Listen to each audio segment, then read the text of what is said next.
a beautiful Wednesday afternoon in downtown Cincinnati. Bright sunshine, and the Reds are looking for a 2-game series sweep over the Tigers after winning the opener here at Great American Ballpark last night. Hi again, everybody. Alongside the Cowboy, Jeff Brantley and Brian Giesenslaw, I'm Tom Brenneman. This is Reds baseball. All right, let's get to Billy Hamilton. We started to talk about him a lot last night. The last 2 games, he's doing what we all want to see him do. Let's get on base, because when he gets on, he's scoring runs. He's scoring runs, and he's making things exciting. Yep. I think anytime that Hamilton can get aboard, as we've seen in the past, it creates a different type of atmosphere from a defensive standpoint. And when Hamilton is aboard, you always have to worry about the steal. You have to worry about the fact that he's going to score runs. And Lord, has he scored runs. The speed that Hamilton possesses, I think, just creates a whole dynamic for a defensive team trying to keep him from getting to the plate. Now, last night we saw Sal Romano, his second straight outstanding start, trying to do the same as today's starter, that is Tyler Mahle. Went 6 innings, did not allow a run his last outing in Kansas City. Yeah, Tom, I think when you watch Tyler Mahle, you see a pitcher that, instead of pitching down like we talked about with Sal Romano, he pitches up in the strike zone. The reason that he pitches up is he gets a little bit underneath the baseball, and it gives the ball a little bit of ride as it gets to the plate. If Mahle is going to get in trouble, instead of being, you see those pitches, if they're above the belt, right around the hands, he has great success. If they're at the belt, they're out of the ballpark. If he can change that eye level and continue to do it within the strike zone, he's going to have a whole lot of success. Well, the Reds are trying to keep their success rolling against the American League. Today they look for their 5th straight win during interleague play, going back to Minnesota, through Kansas City, and now the Tigers.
On Fox Sports Ohio, brought to you by Chevy. Check out their award-winning lineup only at your tri-state Chevy dealer.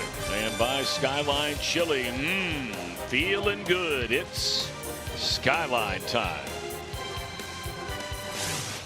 Time for your Reds forecast. And with a win yesterday, this one is going to be a win for sure.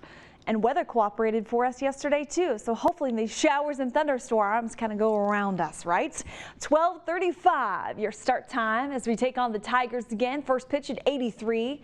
Showers and thunderstorms are possible near the noon hour, but it's a better chance past 2, 3 o'clock. So hoping to get the game in with no issues. Still got to be very warm and humid at 87. Good luck, guys. All right, thank you very much. 23-year-old Tyler Mahle making his way to the Great American Ballpark pitcher's mound in preparation of his 15th start. And the Reds are trying to make it 3 straight wins overall, including a quick 2-game sweep of the visiting Detroit Tigers. They are managed by Ron Gardenhire, his first season in the Motor City, longtime manager of the Minnesota Twins. His lineup has Martin in center, Candelario at third, Castellanos in right. Goodrum again at first. McCann starts behind the plate today, and Jacoby Jones gets a start out in left field. Jose Iglesias a shortstop. Dixon Machado is at second base, and right-hander Michael Fulmer on the mound. The numbers for Mahle: 75 innings, 75 hits. The Cowboy trying to stay on a roll today. Yeah, I think, Tom, when you look back at the last few ball games for Mahle, and really even beyond that, he may not have gotten the win in each of the last 4 ball games, but the Reds have won his last 4 starts. I think that is really important for a club. You show up at the ballpark, you know Mahle's on the mound today. It gives you an incentive. You know what you're going to get from this kid. You won 4 in a row. Time to make it 5. Interleague play has been right up Tyler Mahle's alley so far this season. Take a look at those 2 games. He started Detroit, or in Minnesota rather, at the end of April, and then the start at Kansas City just last week.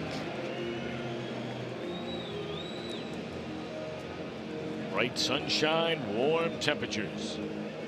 Reds wearing their red tops and the white bottoms. And the Tigers in their road gray.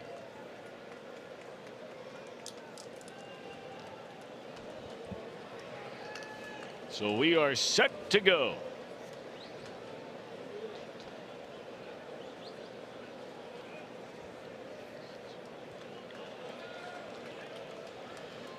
Leones Martin settles in, looks at a first pitch fastball strike, says the home plate umpire today, the crew chief Sam Holbrook. Jim Wolf at first, DJ Rayburn at second, Ryan Blackney the umpire at third. Martin had an excellent game here last night. Quickly behind 0-2. He was on base each of his 5 plate appearances. Had 3 hits, a double, knocked in 2, scored a run, and walked twice.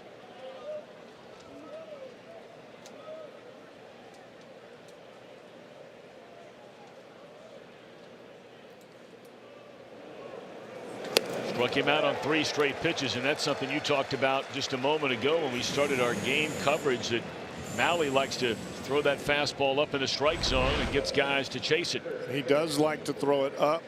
It's difficult for a hitter, especially early in the ball game. His concentration is looking down, trying to decide where the corners are going to be, exactly how wide or how tight those corners will be. Well, 3 straight pitches, and you still don't know.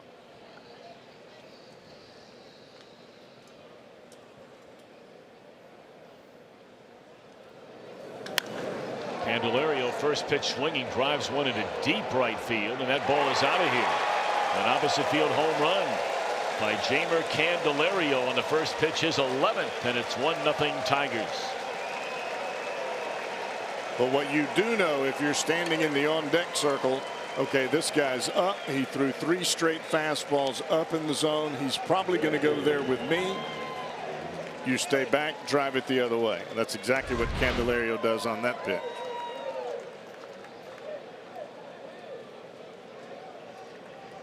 That's a 14th home run in 75 innings that Mahle has surrendered this year.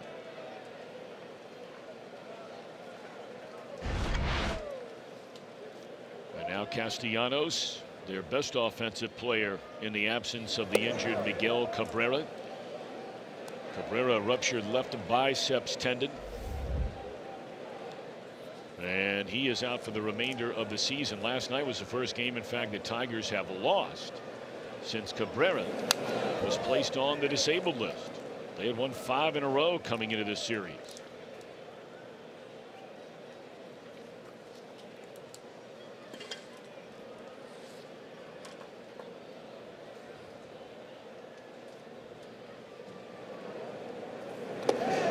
Only 2 teams in the National League have given up more home runs in Reds pitching so far this year: the Pirates and the Miami Marlins.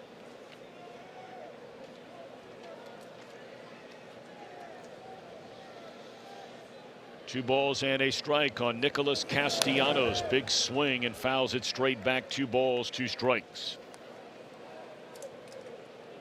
I think as Mahle moves along in his career and becomes more mature as a pitcher, he's going to realize his best friend is that high fastball, but you can't live up there. You've got to establish down in the zone, then you elevate to change the eye level.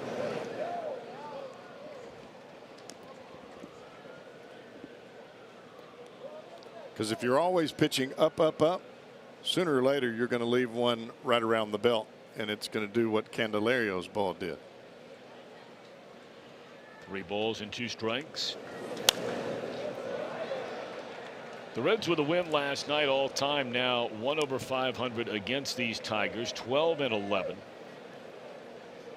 They're playing for the first time since 2015 when the Reds won 3 of the 4 games, and they'll play 2 more as we'll make our way to Comerica Park in Detroit. That will be the first 2 days of August. 3-2 pitch. Hard hit ball. Scooter staying with it. 2 down.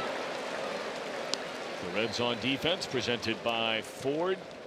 Winker gets a start today out in left field. Duvall had a great game last night, and he's out of the lineup today. I guess a righty lefty thing. Hamilton again in center. Schebler back in there in right. Pretty much regular. Suarez, Peraza, Jeanette, Votto, and Barnhart behind the plate. Now Goodrum. He too had a good game last night. 2 for 3, was on base 3 times, 2 hits and a walk, and knocked in a run with a sacrifice fly. Just his 5th start batting in the cleanup position, and he has knocked the cover off the ball in the prior 4 starts in this spot. Batting over .450, couple of doubles, a home run, has knocked in 3.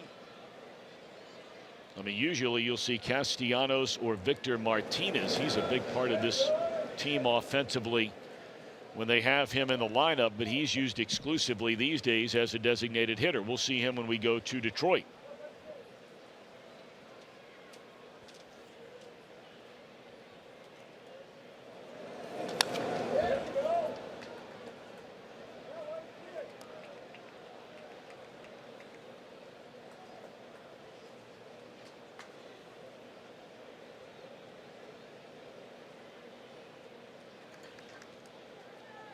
One ball and 2 strikes on Goodrum.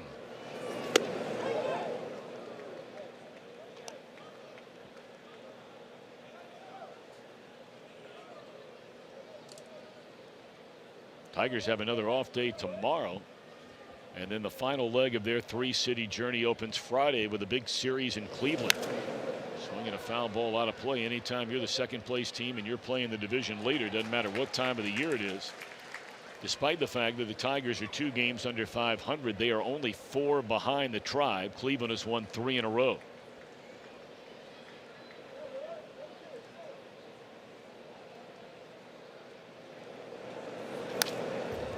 Reds, of course, will be staying right here. They will play 7-10 games tomorrow night and Friday night against the Chicago Cubs. A 4-10 game Saturday afternoon.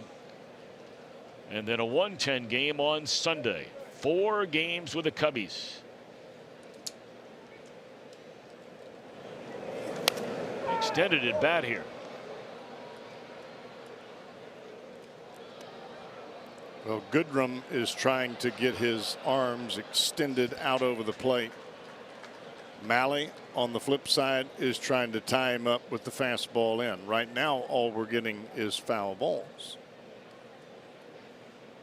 So again, a 2-2 pitch and another foul ball.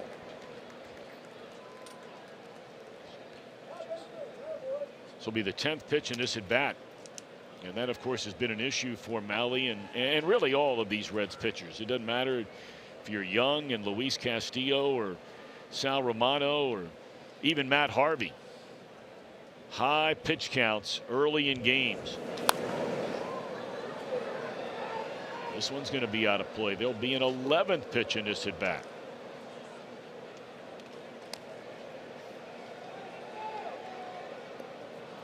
Talked about Goodrum a little bit last night, a former second-round pick by Minnesota.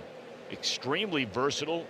He's played 7 different positions, but spent a long time in the Twins minor league system. That's where Ron Gardenhire first saw him. And they brought him in. He won a spot on his Tigers roster. Struck him out to end the inning. High fastball again. Solo home run by Candelario. Puts the Tigers in front 1-0.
One nothing in the lineup under Jim Riggleman. Schebler in right, Barnhart catching, Votto at first, Jeanette the cleanup batter, Suarez down at third, Winker in left, a ladder third of Peraza, Mahle, Hamilton. Number 43. Against the 25-year-old right-hander Michael Fulmer, an all-star his first season in Detroit in 2016. Pitched very well on a bad team last year and just now starting to get it going here in 2018. There are many times where Fulmer will start a ball game the first time through the lineup. You see nothing but that 95 to 97 mile-an-hour fastball. He's on the attack. He works quick. He's got a slider and a changeup to go with it. First pitch fastball fouled away by Schebler, a 278 batter, 9 home runs, 28 runs batted in.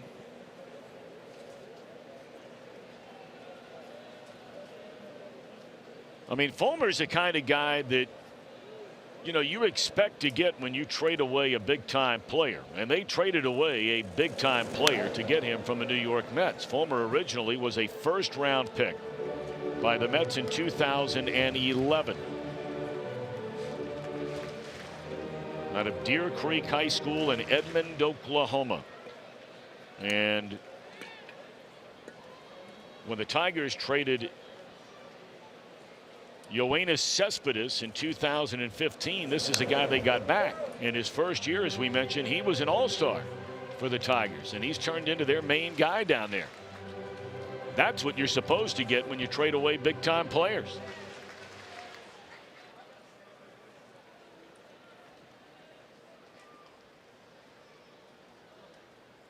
And bear in mind, when he was an all-star, he was just 23 years old. You know, we talk so much now about young pitchers, young pitchers, young pitchers, and guys, you know, 25, 26, that kind of thing. This guy was pitching in the big leagues fresh off his 22nd birthday and an all-star a year later. Strikes out Shebler to begin the Reds' first inning. There was not one pitch in that at bat to Shebler that was below the belt. They were either at the hands or elevated even above that. And this ball's got a little tail to it as well.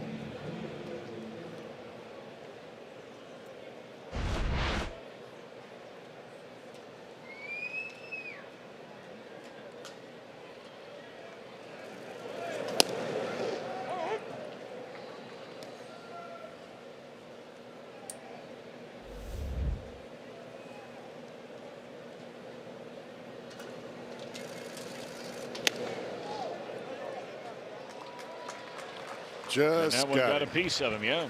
Boy, Barnhart is on quite a roll. He was hit by a pitch in the first inning yesterday, and that was the first of what would be 5 consecutive plate appearances where Tucker reached base.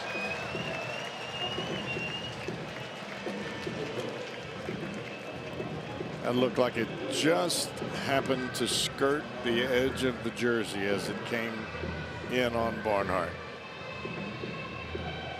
That's 7 consecutive plate appearances now, going back to his Saturday start in Pittsburgh, where Barnhart has reached base safely. Now Votto. Foul ball. Oh, look out down there.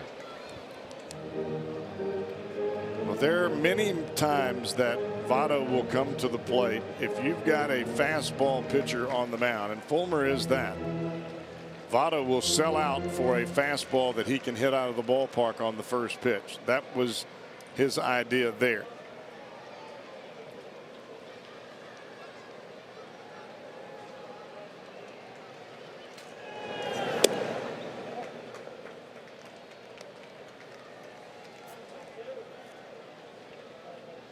Joey, the grand slam in the 3rd inning yesterday that hit off the edge of the glove of Castellanos, trying to leap into the air and get it. Joey wound up on base 3 times in the game. Behind here 1 and 2, and he scored a couple of runs, drove in the 4 on the grand slam. Castellanos, a big tall guy out there in right field. Votto did not think this ball was leaving the ballpark, and it did. Yes, indeed. And the bird flap of the rally bird that was standing between and walking around in between home plate and the pitcher's mound during his at bat before that grand slam last night.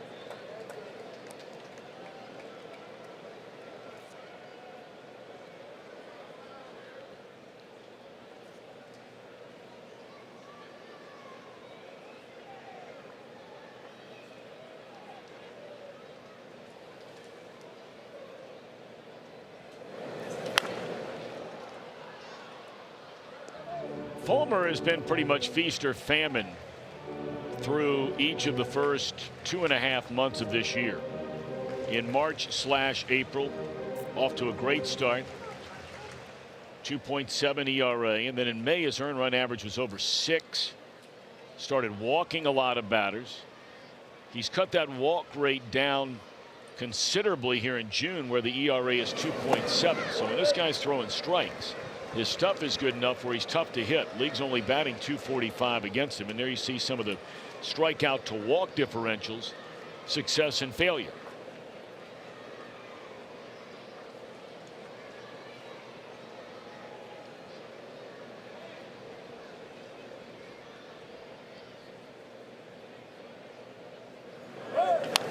Runner going, and it's dribbled foul on a 3-2 pitch.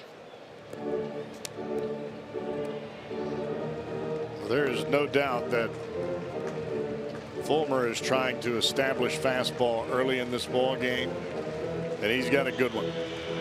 He's been anywhere from 95 to 98 with some awfully good arm side run away from the lefties, in on the right-handers.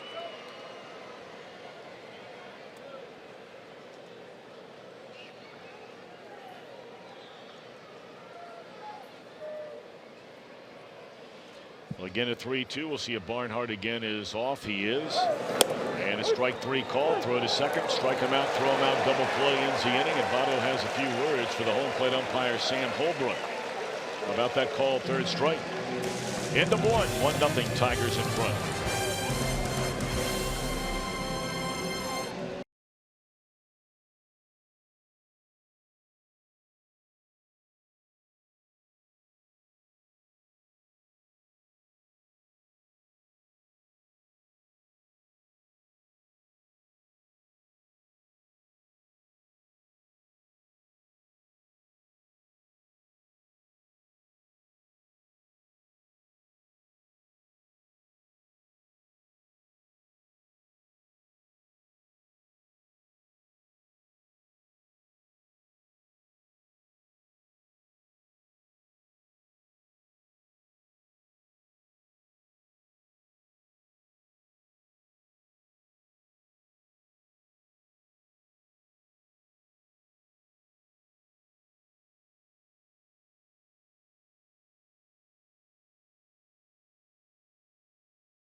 June the 30th, presented by St. Elizabeth Healthcare.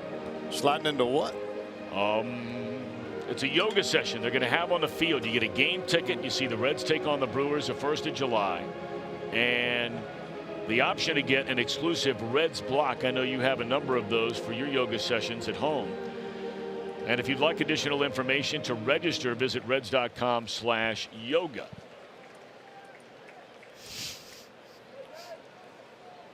I may start just doing yoga, because everything else I've tried is not working. You know, I really think, and I'm being very serious, that it would be a very good thing for you.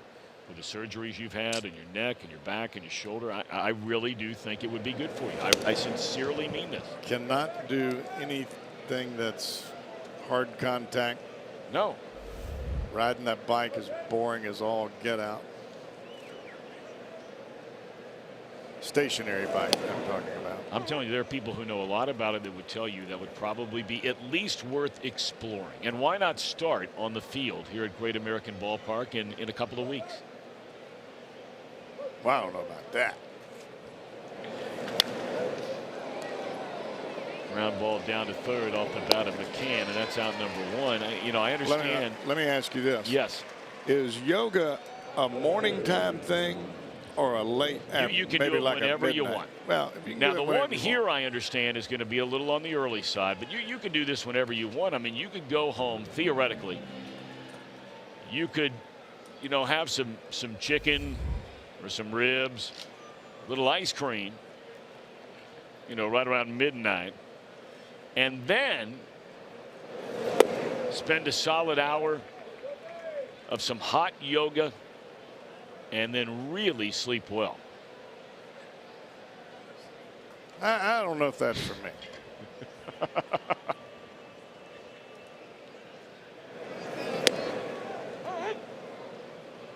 Well, I like that first part with the Coke and the ribs and the chicken and the ice cream. I can dig that.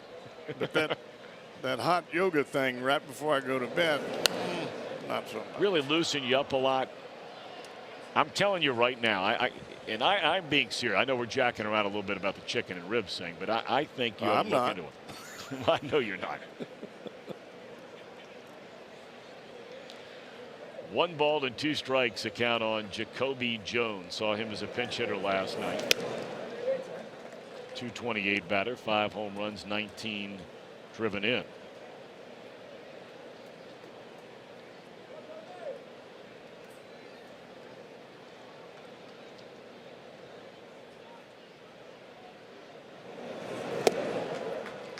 There's that pitch up in the strike zone again, and that adds up to a 3rd strikeout. All on high fastballs. And that pitch is up in the zone anyway for Mallett. That pitch looked like it was an off-speed pitch, whether it was a hanging breaking ball. And that's exactly what that was. But it's elevated, and it's a strikeout nonetheless. All's well that ends well.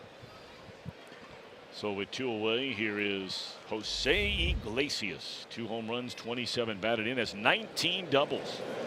The Tigers shortstop. We brought up last night when Eugenio Suarez was coming up through the Tigers organization. It was Suarez or Iglesias, and they made the decision to stay with this young man. He's played well for him. I mean, don't misunderstand. And and Suarez has been phenomenal for us. The Reds many years ago, the decision they had to make of who would be their shortstop, Barry Larkin or Kurt Stillwell, both very highly touted players, high draft picks, same position. The Reds clearly made the right call. Larkin now in the Hall of Fame.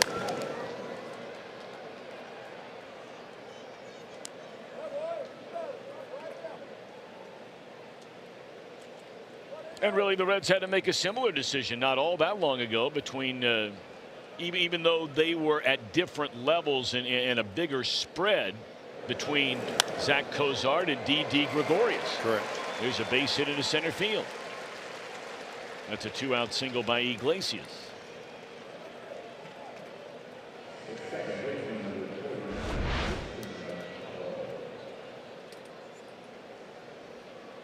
Now that just shows you 2 different types of breaking balls. The breaking ball that Malley struck out Jacoby Jones on was a hanger, and it was up above the hands, and he swung right through the pitch. That's a breaking ball that's down, breaking off the plate away, and Iglesias just does a nice job of dropping the head to it and just flipping it into right center field. Here's Dixon Machado.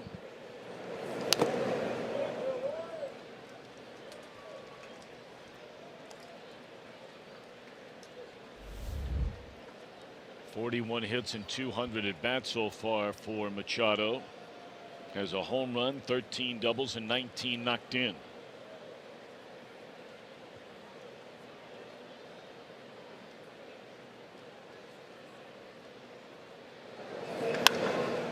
On the ground to Peraza, the short way to Scooter, and that'll do it in the Tigers' second. They get a single and strand a runner. Reds come to bat trailing by a run.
Castellanos in right, and Jones to start out in left field.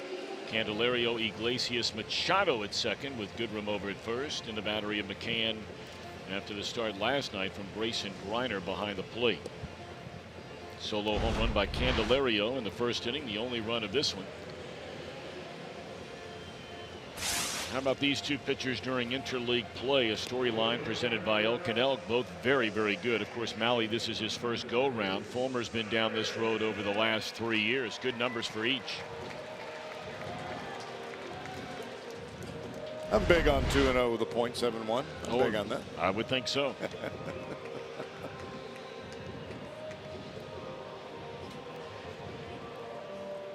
4, 5, 6 in the Reds batting order. Jeanette, Suarez, Winker.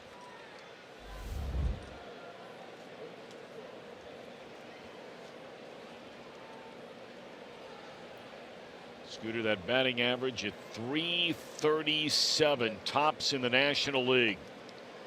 4 points better than the amazing Freddie Freeman. Oh, what a year he's having, much like Jeanette. Batting averages into .330s. Freeman has one more run batted in than Scooter Jeanette. 49 of them for Freeman, 48 for Scooter. Freeman leads the league in hits. Leads the league in total bases. If the season ended right now, he would be your National League's most valuable player. On the surprise team, undeniably, in the National League so far this year. They are a whopping 14 games over 500 are the Atlanta Braves, and we will see them starting on Monday night.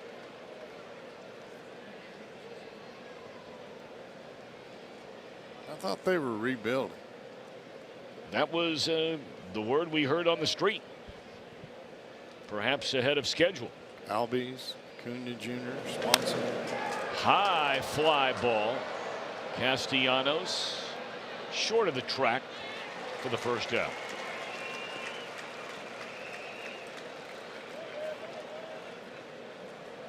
You know, they've got some nice veteran players on that club, really good players. Freeman, Markakis, Ender Inciarte, but then they've got sprinkled in so much of that youth. But ultimately what it's going to come down to for the Braves, as it will for the Reds and any other club that is trying to get back into it and sustain that type of competitive edge, you've got to have pitching consistency, whether it be in the starting rotation or out of the bullpen. Suarez is swinging a foul ball back. Suarez 1 of 4 last night, had a single and was hit by a pitch with the bases loaded to give him his 53rd run batted in. And for Suarez, that is second most in the league. Boy, Trevor Story must be on some kind of roll right now for Colorado, because it seems like every time, you know, Suarez is picking up an RBI, you open the paper the next morning and Story knocked in 2 more. He has 56 of them now to lead the league. Now, did you say open the paper or did you say open the computer? I didn't quite I said the paper. That's an old habit.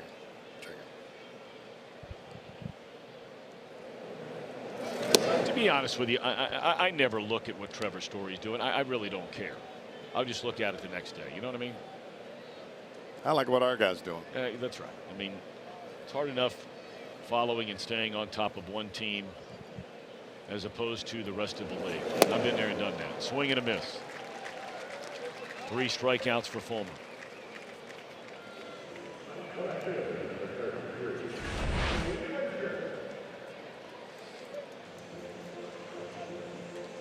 Late breaking slider.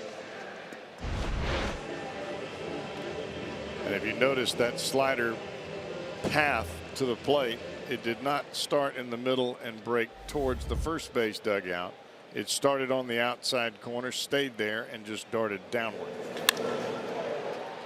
Sinking liner will fall in a base hit for Jesse Winker. Bounces off the body of Martin, and hustling all the way was Winker, and he's in there sliding safely.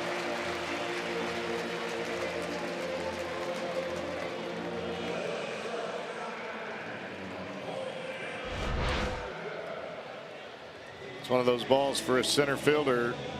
I can. No, I'm not going to get it. It's off my shin.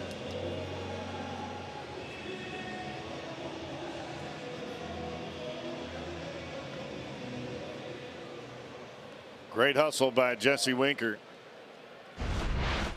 And that's made by hustling out of the box.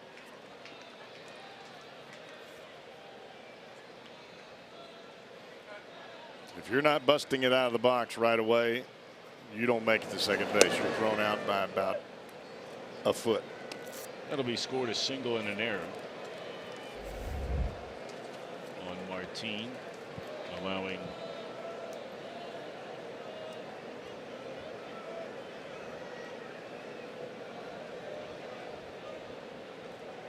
Winker to get into scoring position, carrying the tying run for Peraza. 271 batter, 19 knocked in.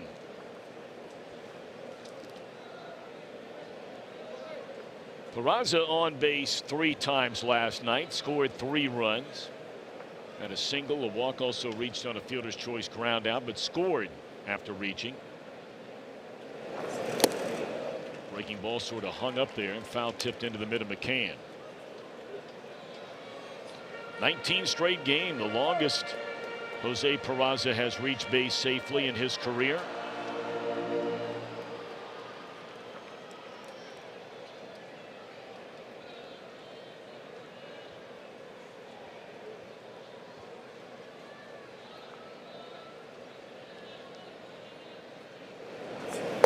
Try to get him to chase that breaking ball again. We saw Fulmer come out in the first inning pumping just unadulterated gas. You get a runner aboard here. He goes quickly to the slider.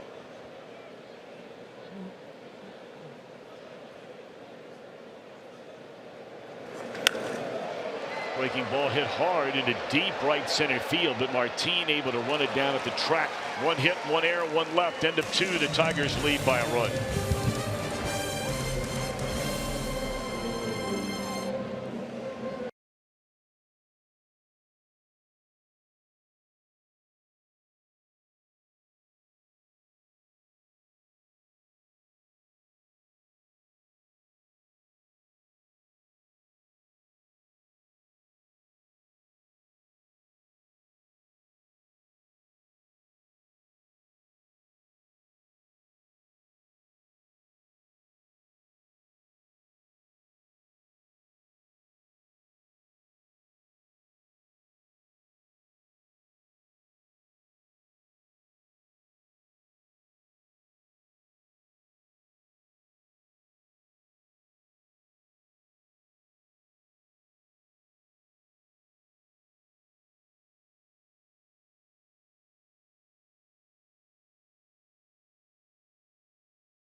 Great start from Sal Romano, 7 scoreless against the Tigers, but there's more to Romano than just what he does on the mound. If you've seen Scooter Gennett, if you've seen Billy Hamilton after home runs this season, there's one guy waiting on him in the dugout, and it's Big Sal Romano. He's listed at 6'5", 270, so when he gives those guys this bear hug, you can see it brings them off the ground, and it's not just any hug. Doesn't have a name yet, but we might call it the home run hug. Romano said when he left the field last night, Scooter gave him that hug. He said, he didn't try to pick me up, though. That might not have gone so well. Scooter told me that his mother has expressed concern that Sal might hurt Scooter with one of those hugs, but if the home runs keep coming, I think the hugs will too. Well, he's a gentle giant sort of a fella, Sal Romano. He's not going to hurt anybody. He's been hurting opponents' batting averages the last couple of games out. No doubt about it. Michael Fulmer to start things here in the Tigers' third. Detroit leading 1-0 on a first inning 1-out home run by Jeimer Candelario. Malley is fanned 3, walked none, and allowed 2 hits. 9, 1, and 2 in the batting order.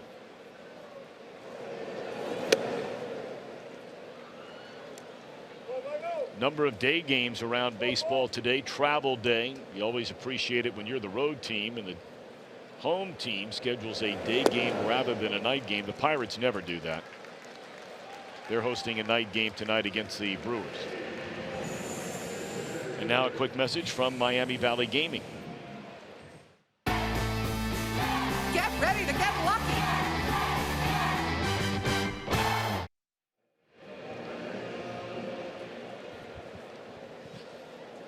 Cubs will be playing a day game today against the Dodgers after a doubleheader, day-night doubleheader yesterday.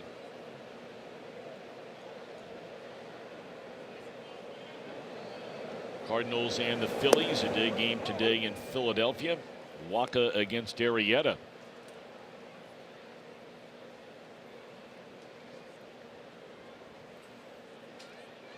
The Brewers, with their win and the Cubs doubleheader split yesterday, move a half game in front of Chicago in the National League Central Division. Cardinals 4 back. They won their game. A wild game last night in Philly.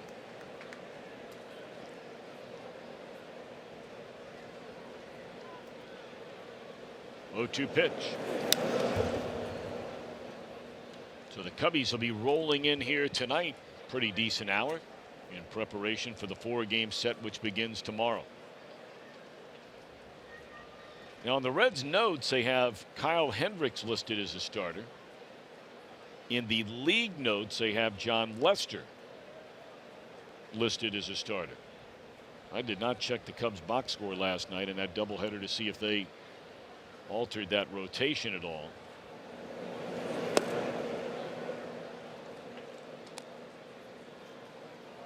In fact, the Cubs have not indicated as of yet who will start the final 2 games of that series.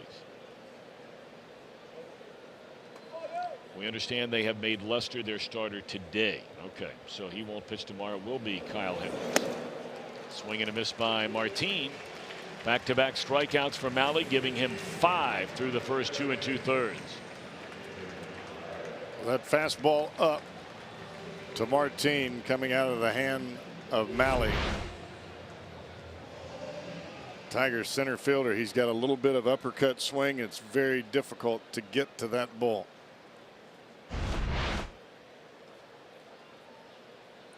But it's got to stay above the hands.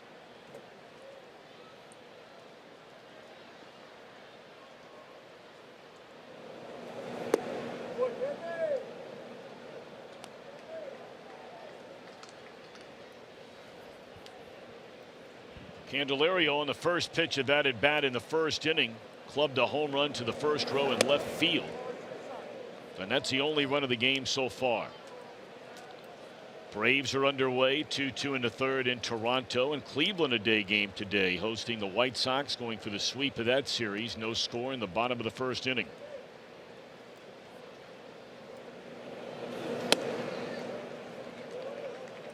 Try that high fastball again, and this time Candelario leaves it alone. Back-to-back fastballs in, running back to the plate. If they miss by a hair.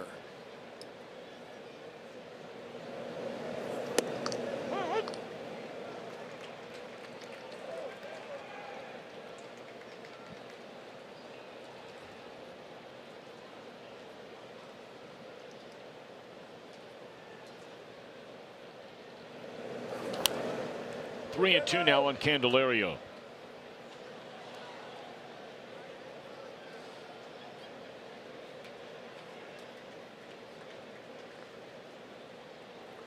Well, it's going to be a big summer for Tiger fans. When the Hall of Fame induction ceremony comes around, they will have 2 of their all-time greats going into the Hall of Fame, and Mahle thought that was strike 3. A lot of close pitches in that at bat.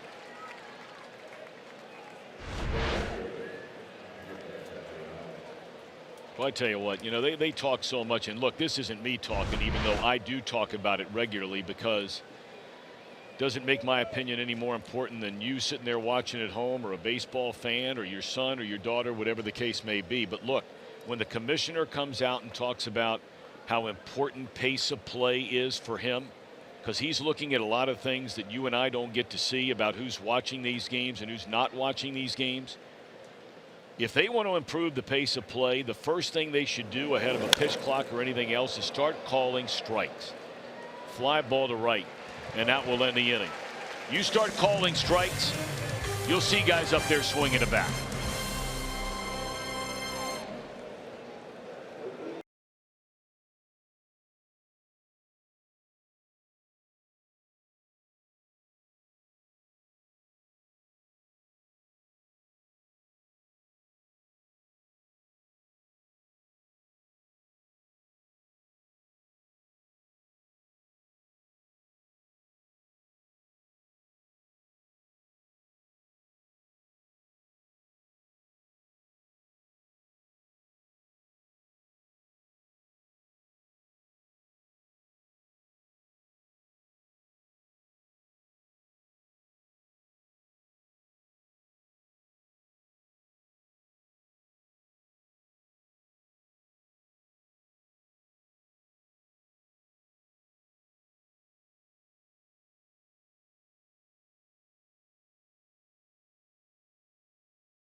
Catch up with Hal Morris, some of his memories of a 1990 World Series championship team.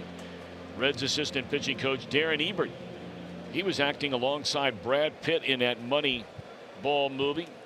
Great movie. Reds Weekly presented by Miami Valley Gaming. A new episode tonight at 6. Jeff Picorro, Doug Flynn, your co-host for that one. 1-0. Tigers in front on a home run by Candelario in the first inning.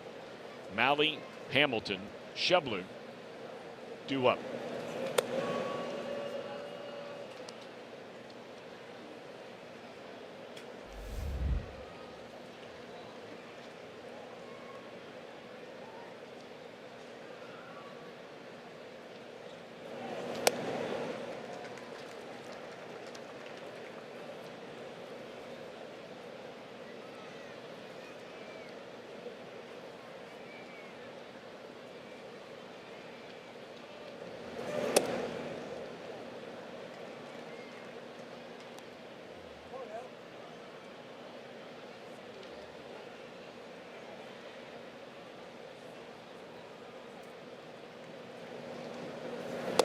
On swinging is Malley.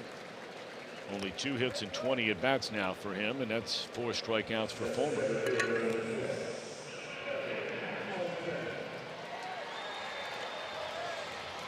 Clouds will be rolling in and out throughout the afternoon on this warm Cincinnati Wednesday. Expecting the temperatures to cool off a bit starting tomorrow. Hopefully we'll stay away from sort of the spot shower in the forecast here and there along the way with the Cubs in town. Big weekend of baseball.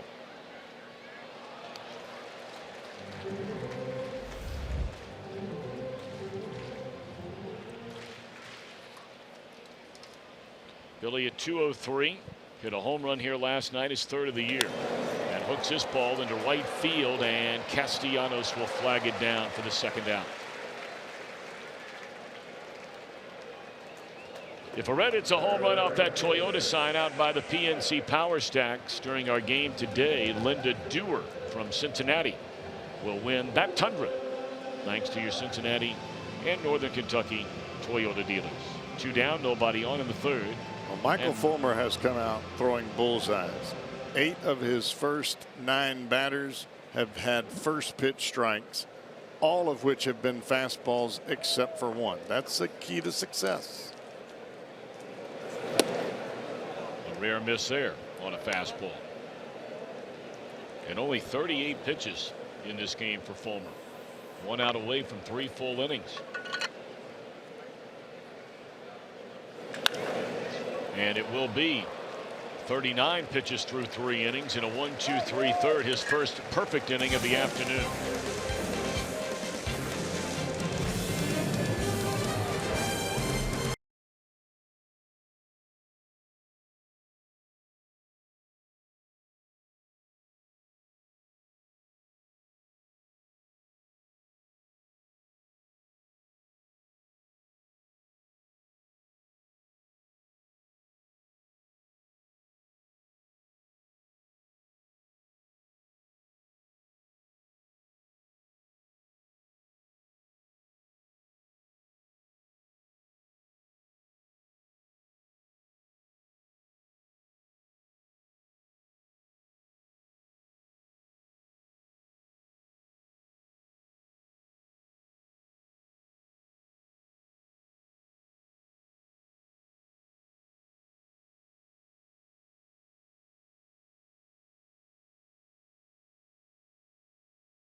in the strike zone.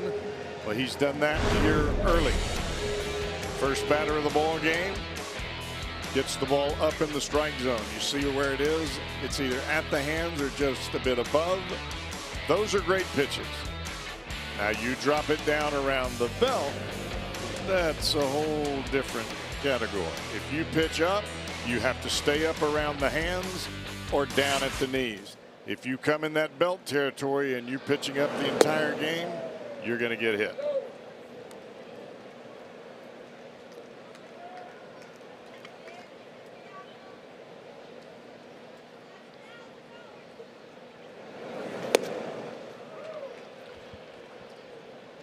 Nico Goodwin will lead things off. The cleanup batter will be followed by McCann and then Jones. A 1-0 lead in favor of the Tigers on a Candelario home run in the first inning. That was the second batter of the game.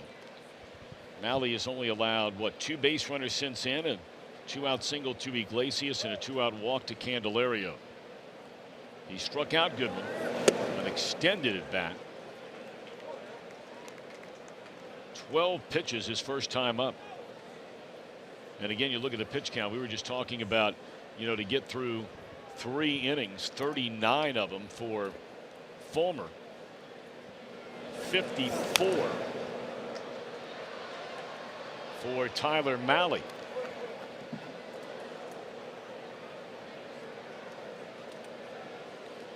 That guy must have not seen that ball coming down. I think it hit him right in the back of the shoulder.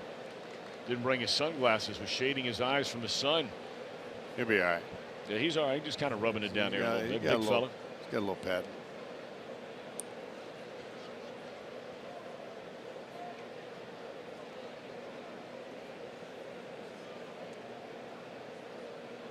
Two to Goodwin. That ball's hit well in a deep right center field. The Tigers lead 2-0.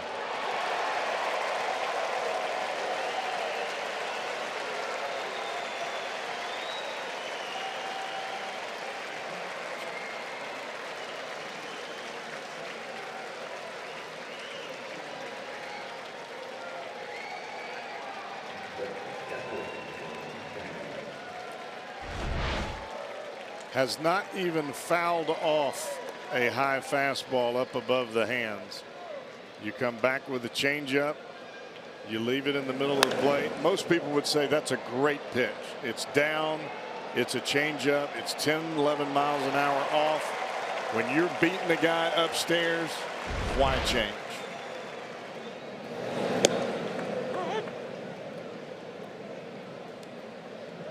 And that's when you start getting into that whole debate with Mahle being such a young pitcher. I mean, is he shaking off Tucker Barnhart? Was that Tucker Barnhart's suggestion there? I think he's going with what Tucker calls.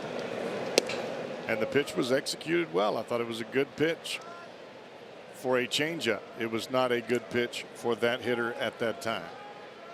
So a pair of solo home runs. That's now 15 given up by Mahle in 78 innings. But it's also the problem that you run into, Tom, when you don't face a team very regularly. It's very difficult to decipher exactly how I want to pitch the opponent because you don't see them swinging. Video is all great. That's all fine and good. All those numbers that everybody has, that's great. I want to see the hands. I want to see the swing. I want to see the body reaction at the plate.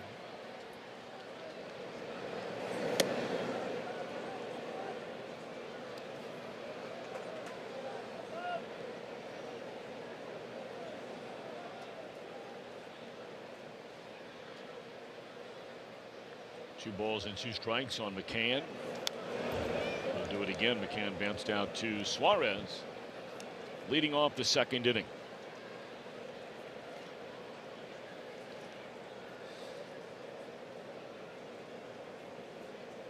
Of course, the wind is kicking a little bit here today, especially out of right center field. You get the ball up in the air, you got a chance. And it appears to be picking up more and more just here in the last few minutes. You see the flags out there. American flag, State of Ohio flag, POW/MIA flag, City of Cincinnati flag.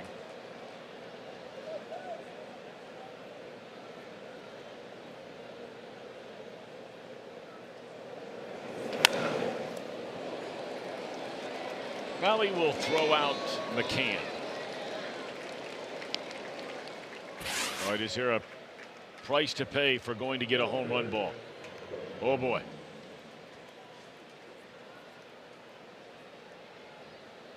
Good to see he's okay. And how cool is that?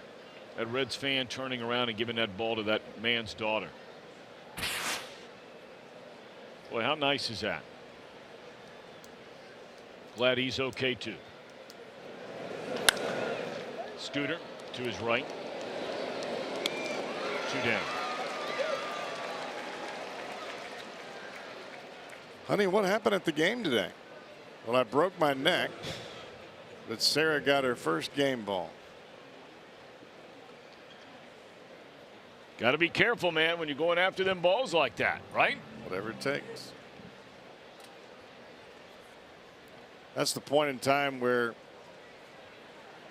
you're 45, 50 years old and you try to revert back to high school when you were shooting hoops.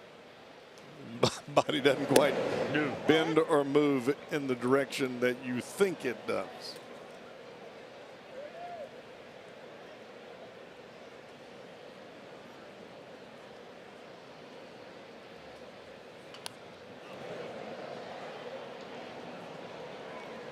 Bruce Springsteen wrote a song about that very topic that was a big hit, Glory Days. Remember that tune? I do.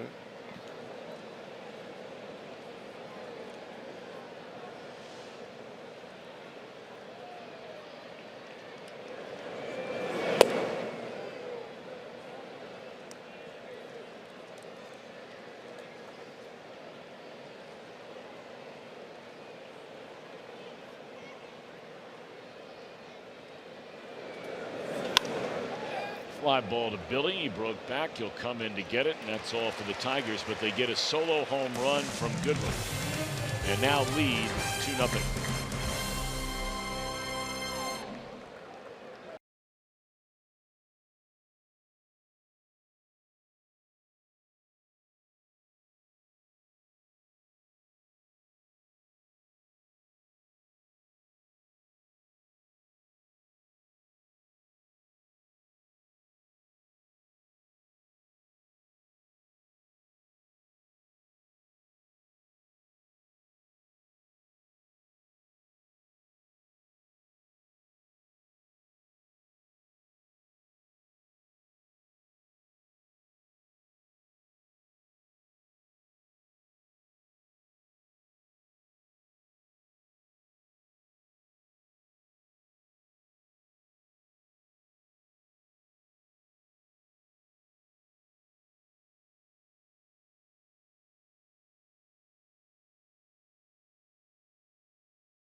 It was June 20th, 2004.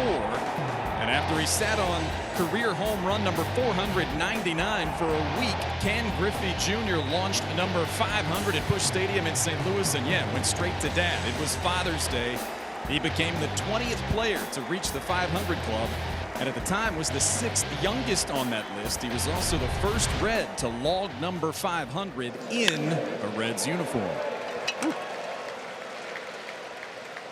That's now 8 straight times Tucker Barnhart has reached base safely in plate appearances. 8 in a row. They better not get anything flammable around Barnhart right now, because he is on fire.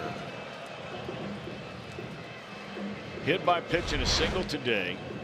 He had 3 hits. A walk, was hit by a pitch yesterday. He did not start the final game of the series against the Pirates. His last plate appearance in the Saturday game, he had a single in the center field.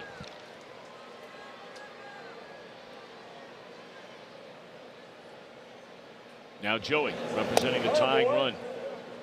Latos looked at strike 3 on a 3-2 pitch, and Barnhart was running on that 3-2 pitch and wound up a strike him out, throw him out, double play to end the first inning.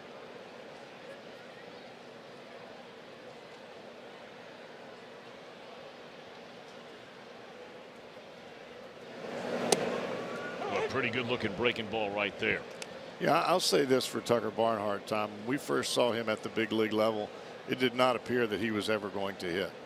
I think he has worked so hard. He has made himself an awfully good big league hitter. Credit to Don Long, Tony Jaramillo, the hitting coaches for the Reds. But you have to be able to put in the work in order to get better. Well, I mean, you go back and look through his minor league numbers, and hit 208 one year. He had a good year at Billings, but then the following years 273, 278. Nothing wrong with that, but then 200. His first year in the big leagues, 185. Went back down to Louisville and hit 245. Always a great glove, and now all of a sudden these last number of years he's gone 252, 257, 270. And now this year up over 270. With a very good on base percentage. Very good this year. Latos drives a ball into left field, hit pretty well. And a leaping grab made out there by Jacoby Jones. Good play by the Detroit left fielder.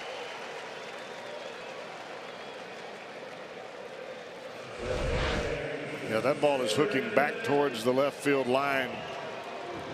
Jones kept his balance. He had to turn quickly back and leap, knowing that he was going to hit the wall sooner or later.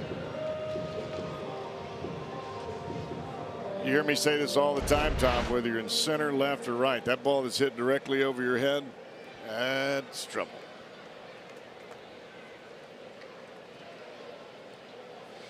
Two down for Scooter. He flied out to right field his first time up. Or one out, I think. Sorry, please forgive me.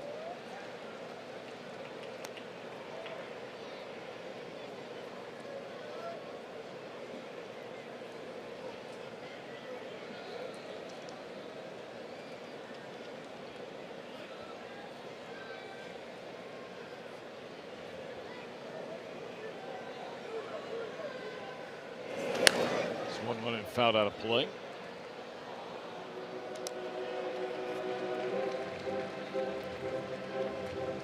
Cardinals and the Phillies are in the third, each team with a run.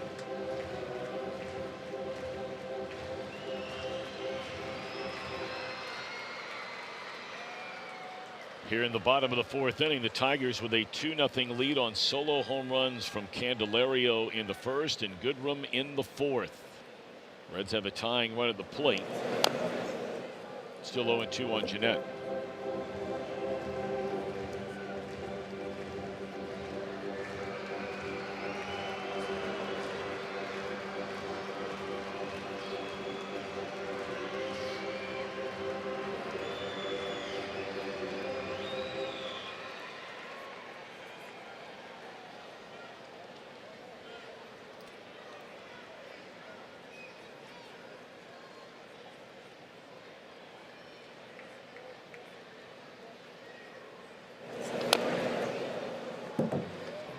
Look out down there, Brian.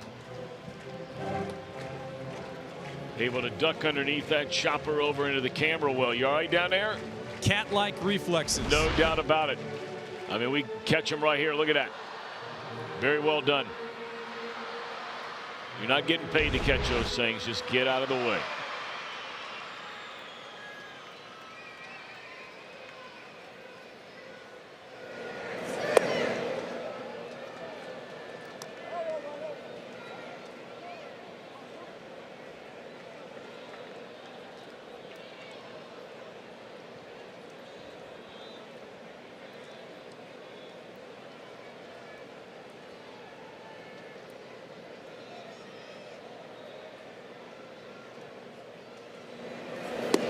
Strike 3 called. Fastball at 97 miles per hour, knee high on the outer edge. That is strikeout number 5 for Fulmer. Boy, this guy's impressive.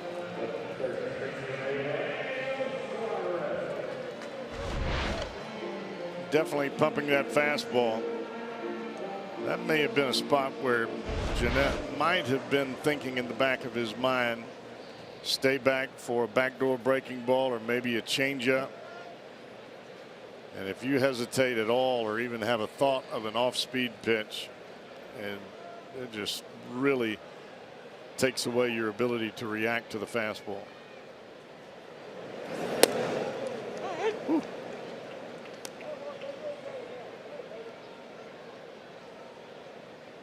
This guy's throwing harder as he goes along.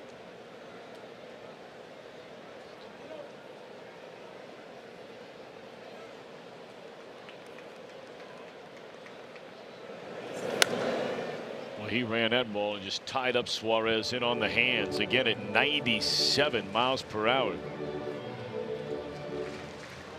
This is interesting to note that for whatever reason in the bright sunshine is when Fulmer's at his best.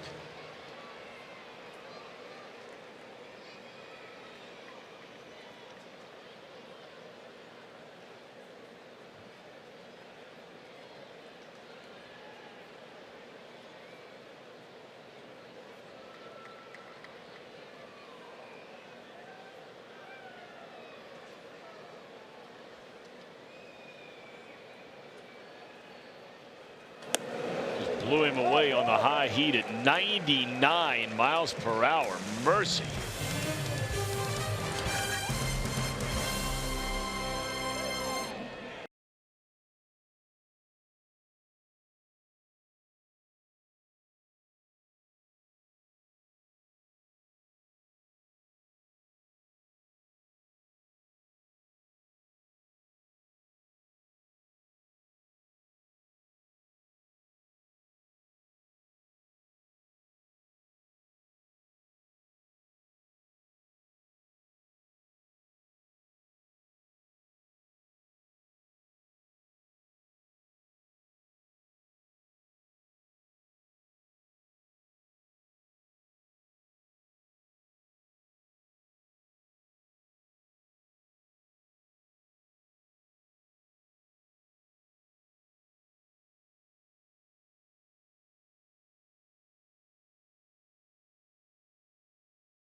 And exclusively online. Make sure your favorite Reds are represented on this year's squad by voting at Reds.com. Catch all the excitement of the 89th All-Star Game presented by MasterCard July 17th live on Fox.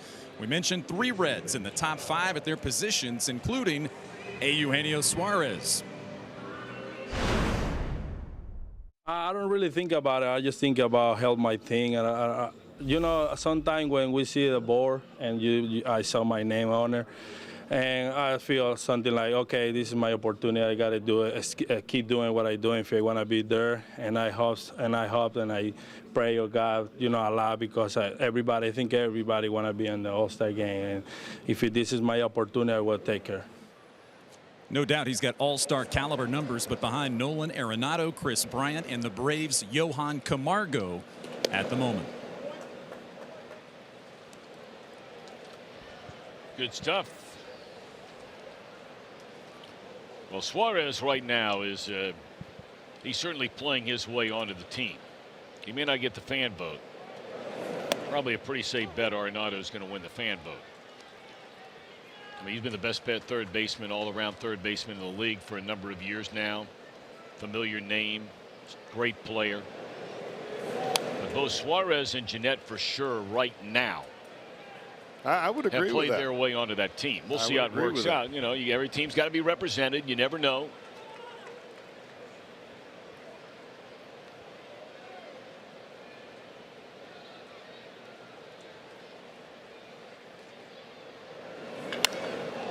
Ripped into left field, a base hit by Machado.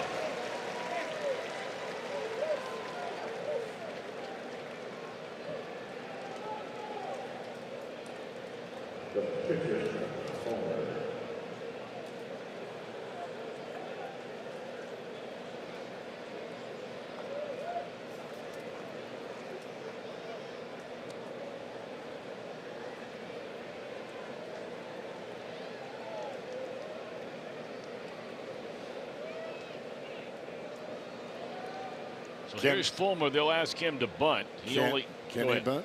Can he bunt? We'll find out here in a minute. He's only 0 for 2 as a batter this year. Sort of stabbed at that one. Let's take a look. 0 for 3 with 3 strikeouts so far this year. Well, in his career before this year, 0 for 7 and 4 strikeouts. Has never had a sacrifice.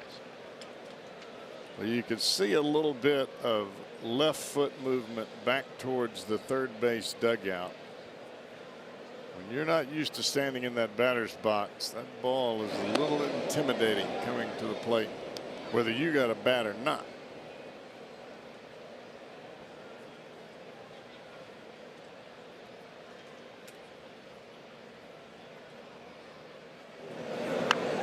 That was self-defense right there. Votto was going to maybe give it a throw down to second base, try to pick it up barehanded, could not do so cleanly. So 1 out, give the sacrifice, full stiver for Fulmer. Tomorrow on Fox, World Club glory continues as Argentina looks for a crucial win against Croatia. All the action begins at 1 Eastern or stream it live on the Fox Sports app. World Cup continuing on. Well, Michael Fulmer will get credit for a bunt and a sacrifice on that play. But I would be more inclined to think that the fastball hit his bat and it just happened to go into fair territory more so than he actually bunted the baseball. Yeah, that was self-preservation right there. High pop-up a mile into the air. 2 down. I want to send out a big happy birthday today. 90 years young is Cleta Smock. She was supposed to come to the game today, but they felt like it might be a little too warm today. Huge Reds fan. So Cleta Smock, 90 years young. Happy birthday, young lady. Happy birthday, Don. We should all be so lucky. Amen. And she is a hardcore Reds fan, we are told.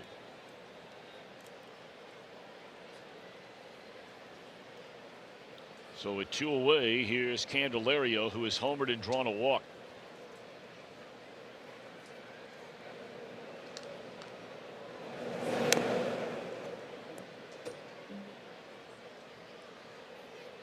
The home run by Candelario with 1 out in the first inning. The solo home run by Nico Goodrum leading off the 4th. The only runs in this one. Reds have been held in check to just 2 base hits, 2 singles, 1 by Winker, 1 by Barnhart. Fulmer has been dominant here today.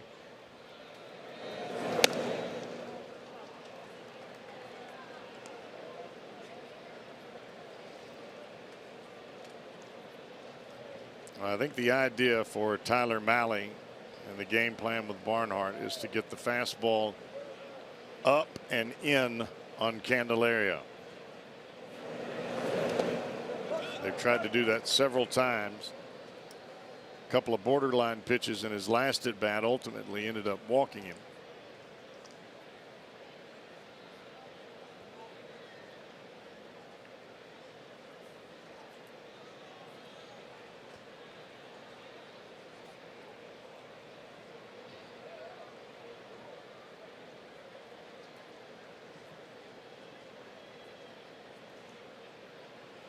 The 82nd pitch of this game coming up for Tyler Mahle. And now 3 balls and a strike on Candelario. He does not chase that pitch in the dirt.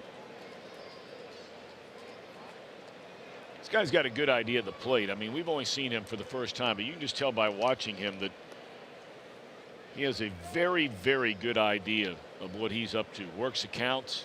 Wants to shoot the ball left center gap, drive the ball the other way.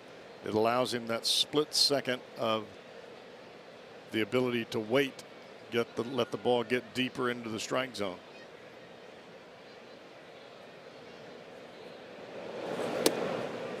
And there's ball 4.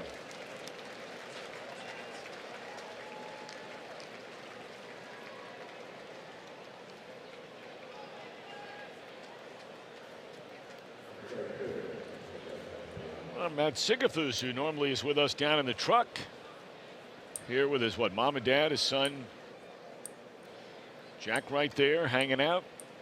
Looks like Siggy's even keeping score when he's not working, for crying out loud. Good stuff.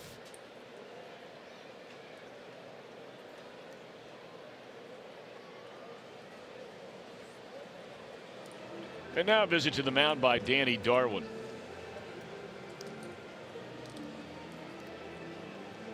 And I don't think that was a bad pitch selection by Barnhart on a 3-1 count. You could see Barnhart really setting almost off the plate to Candelario. I understand Castellano is having an awfully good year, but in this situation, you've gotten Castellano twice. The kid Candelario, you're just not exactly sure where you want to go. The pitch that you'd like to go, you're not getting that call. I think there are times where you just start over with a fresh count once you've fallen way behind at 3-1 with a runner in scoring position. Because at this point, you keep the Tigers off the board in this inning, it's still a 2-0 ball game. You've still got all hands on deck as far as the Reds are concerned, and a great opportunity to win this game, even though Fulmer's throwing the ball awfully well. Oh, baby! Picked him off.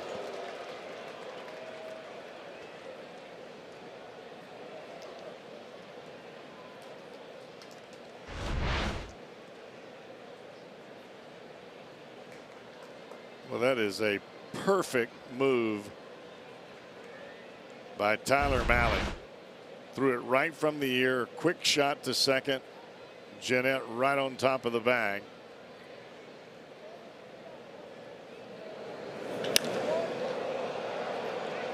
High fly ball will back up Hamilton. So right in front of the wall. The Tigers strand 2, and Castellanos 0 for 3.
Children's changing the outcome together.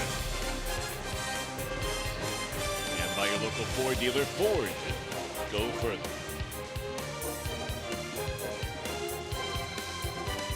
Reds come to bat last of the 5th inning against Michael Fulmer, trailing 2-0. Reds have managed 2 hits against him.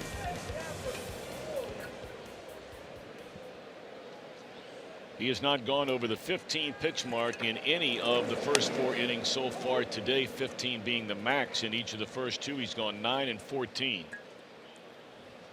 Only thrown a total of 14 balls of his 54 pitches in this game. Now, this is a guy we were talking about that's had a lot of issues walking batters at various points in time so far this season. But a strike machine today. 2-0 the count on Winker. Now 3-0. As soon as you say that, he falls behind 3-0. Winker a line drive into center field his first time up. Wound up at second base when the center fielder booted it, but was stranded there on a line drive by Peraza to end the inning. Oh, there must be something wrong with the scoreboard. That was low, so it must have been 2-1. One of those first 2 pitches, a strike.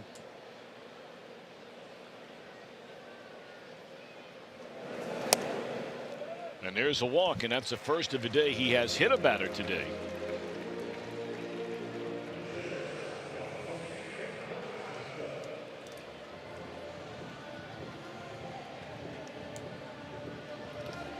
So with all the runs and hits the Reds had last night, 9 runs and 13 hits, Winker was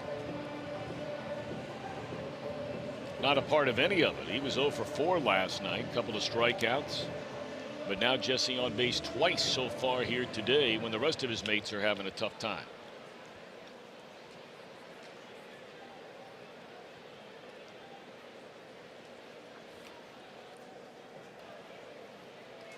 Peraza hit the ball hard, but right at Martin his first time up. As dominant as Fulmer has been here in the early going, when he usually reaches that 50-60 pitch mark, that's when he's been getting hit.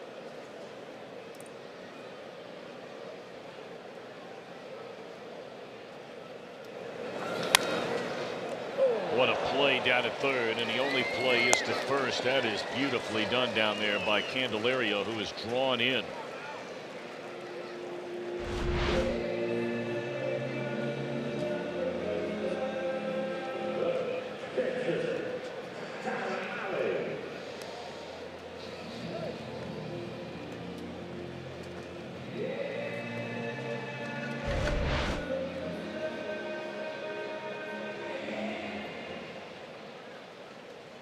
Unfortunately for the Reds, you're down here at the bottom part of the order where you have the pitcher coming to the plate with 1 out. But who knows? Mahle 2 out of 20 is a batter. Struck out swinging his first time up. Swing it. You might flare one in. Might hit one out. You never know. Might flare one in.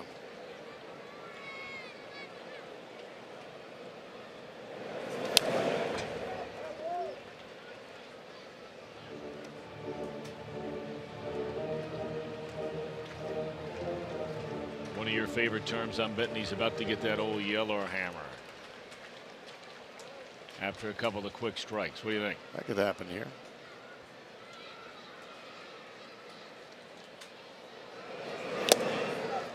Called it. Nice job. 7 strikeouts now for Fulmer. Following our game today and after every Reds game on Fox Sports Ohio, we invite you to stick around for Reds Live, brought to you by Performance Kings Honda. Brian Giesenslaw will make his way from the very warm camera well out to the Fox Sports Ohio condominium coming up after the game. All right, here's Hamilton. Lined out to right his first time up.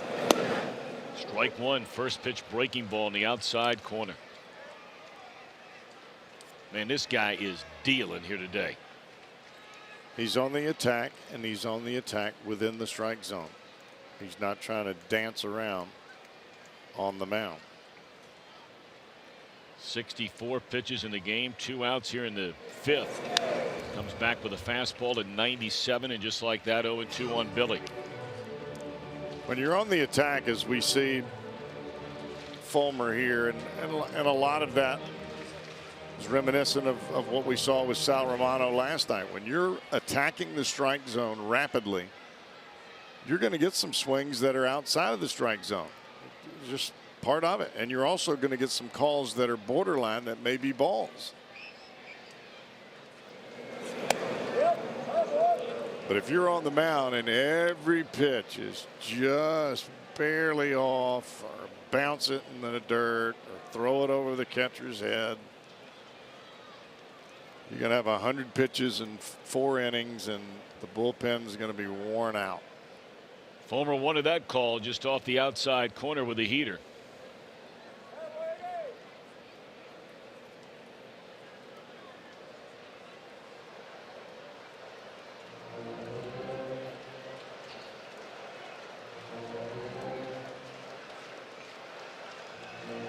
Well, if they have the scouting report on Hamilton, and no doubt that they do, you'll see a breaking ball here.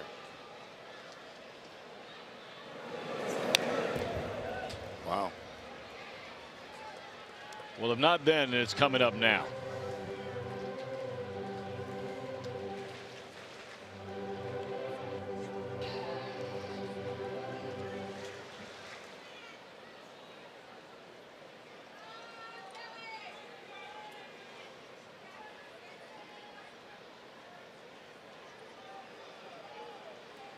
One ball and 2 strikes on Billing.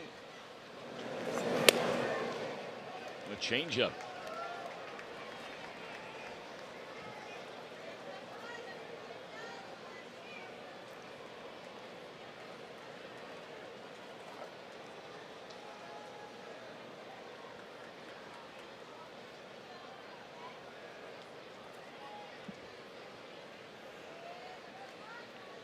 Two and two the count on Hamilton. Fastball, strike 3 called. 8 strikeouts through the front 5 for Michael Fulmer, working on a 2-hit shutout.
Video with hashtag hats off for heroes. For each post, T-Mobile will donate $1 to support veterans.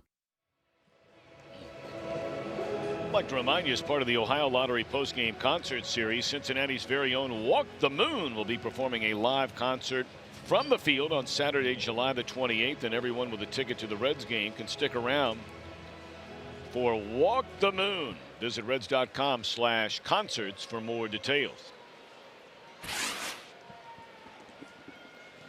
Tigers bat against Tyler Mahle. 84 pitches in the game. We open the 6th. Up and away, ball 1. Goodrum led off the 4th inning with a home run to deep right center field. 1 for 2 in the game. 2 solo home runs for the Tigers. Candelario and Goodrum. All the scoring in this game.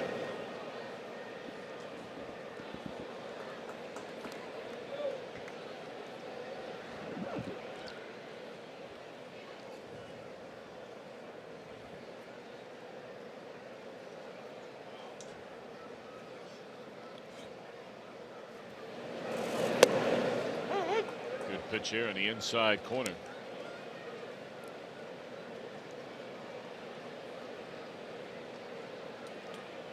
Malley has walked 2, has struck out 5. All 5 came in the first 3 innings. He's allowed 2 runs on 4 hits. This is how you chalk up big win totals over your career. And I'm talking about Tyler Malley. You're down 2-0. You have to continue to fight, brawl, whatever it is, to keep your team in the game and keep 2 runs on the board and give your offense a chance to score some runs and put you back on top. Good breaking ball there, down and in, waved through and missed. 6 strikeouts now for Malley, his first since the 3rd inning.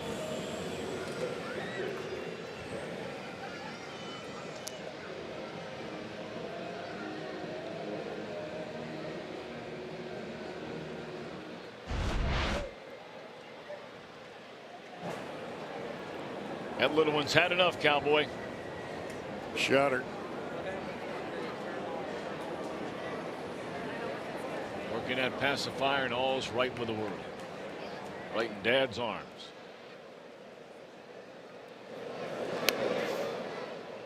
Fulmer trying to bunt his, or McCann trying to bunt his way on, pardon me.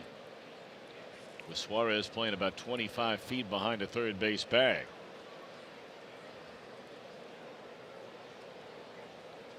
McCann has bounced to third and hit a comebacker to Malley on the mound.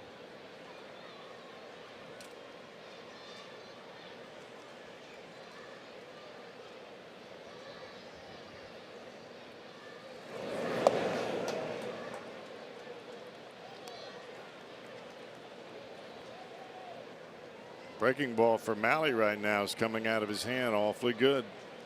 Got the strikeout of Goodrum. Got a bad swing from McCann there.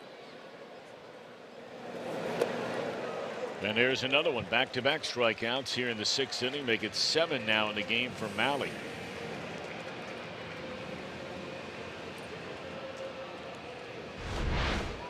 Different times in the ball game, a pitch all of a sudden just appears for you.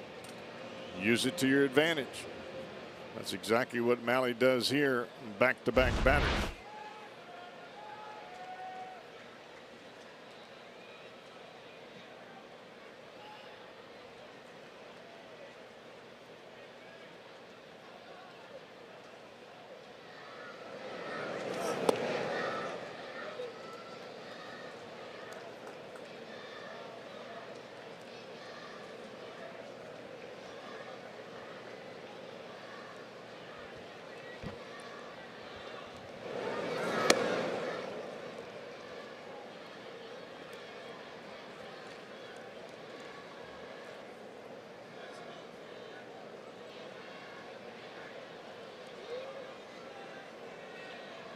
Two 2-0 on Jacoby Jones, who has struck out and bounced out to Scooter Gennett. Hit the ball very hard right at Gennett in the 4th inning.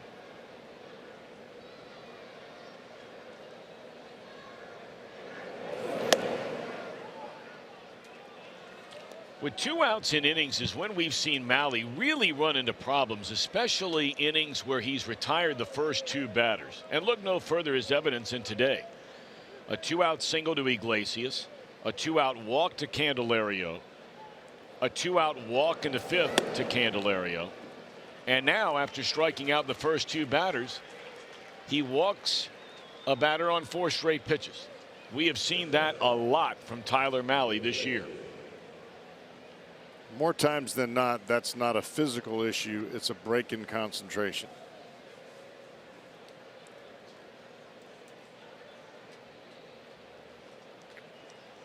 And now you really allow a far superior hitter to the guy that you just walked to come to the plate in a 2-0 game with 1 on and 2 out in Iglesias.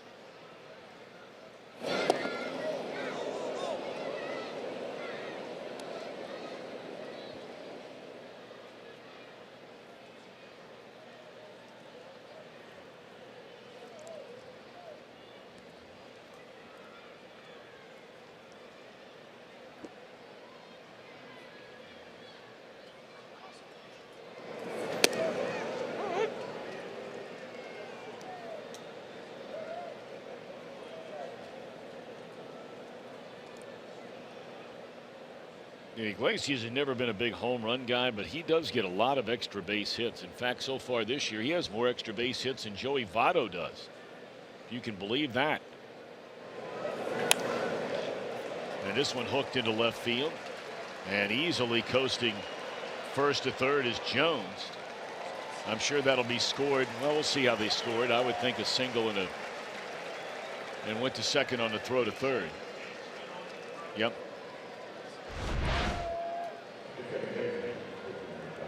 Breaking ball. This one just spins over the outside corner.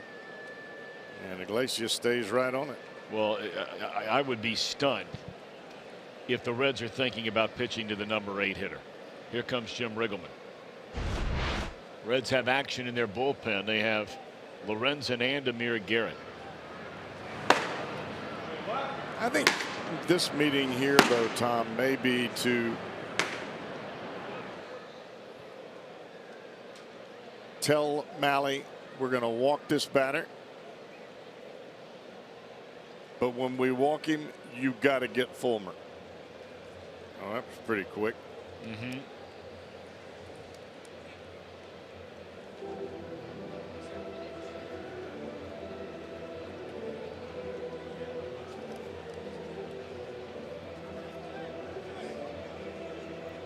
So they are going to intentionally walk the number 8 hitter, and they're going to pitch to Fulmer, as we suspected they probably would. 4 walks. That's the first intentional walk. Fulmer has struck out and put down a sacrifice. It's one of those times when the manager comes out and says, "You got enough to get the pitcher?" Because we're walking this guy.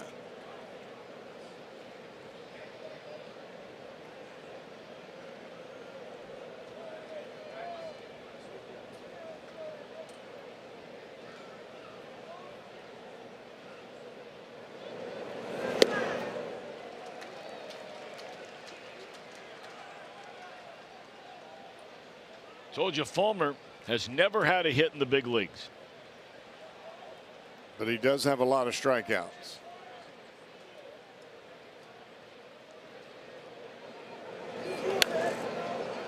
Fouled that one off. So 0 for 1 today, 0 for 3 this year, 0 for 10 in his career,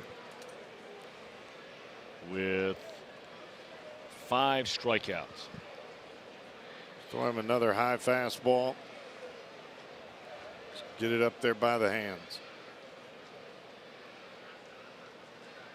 That's where Barnhart wants it.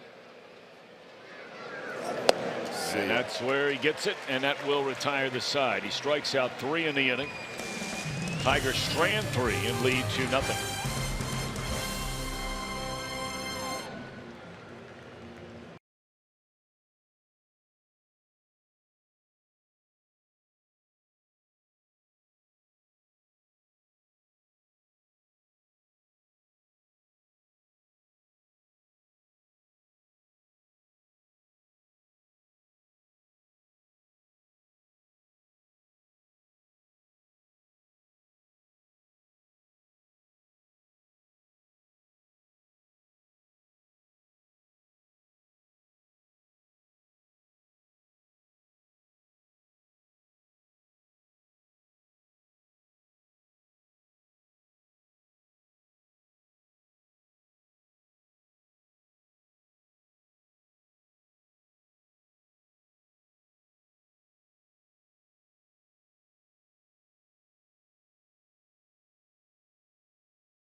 Edition presented by Ray St. Clair Roofing before every game on Fox Sports Ohio. We're on the air tomorrow night back here at the ballpark, 6:30 for the pregame show as we get you set for the first game of 4, Reds and Cubs. The Cubs in action this afternoon as well, just getting started or about to get started at Wrigley Field against the Dodgers. And news for the Cubs, they've just placed closer Brandon Morrow on the 10-day DL with tightness in his back. He's saved 16 of 17 for the Cubs this season, but won't be available when the Cubs get here to downtown Cincinnati to start that series tomorrow night.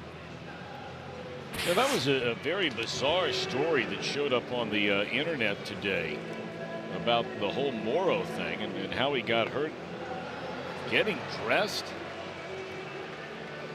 Taking off his pants. Yeah, getting undressed, right. I mean, go figure.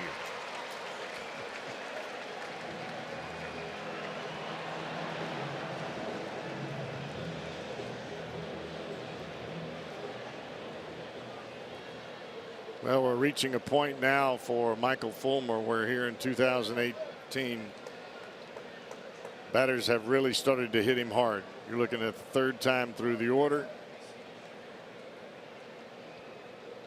8.15 ERA, 6th and 7th inning.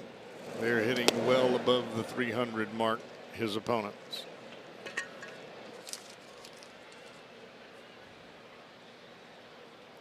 Schebler smoked the ball his last time up. That bullet right at the second baseman. Schebler 0 for 2. Has struck out and then that sharp ground out. 1 ball and 1 strike. 2-0 Tigers lead. Schebler, Barnhart, Votto.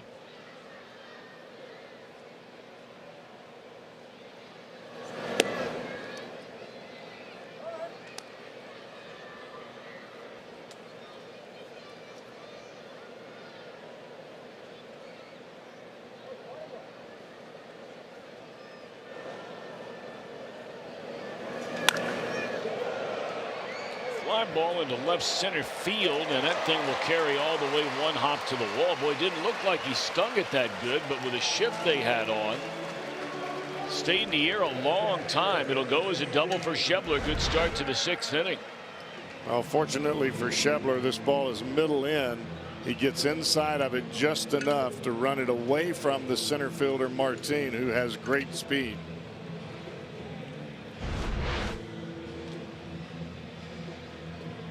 Now you've got a guy who's reached base safely in 8 consecutive plate appearances, and Tucker Barnhart been hit by a pitch today and singled into center field in the 4th. The longest by a Red since last August. Suarez 8 in a row. Tucker trying to get it to 9 here.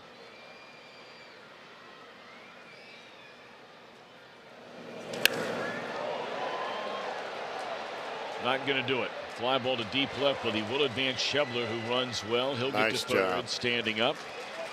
1 out in the inning. Great awareness on the base paths by Schebler there. You're driving the left fielder all the way back to the wall. He catches the ball with his momentum going backwards. There is no doubt you tag and head to third base.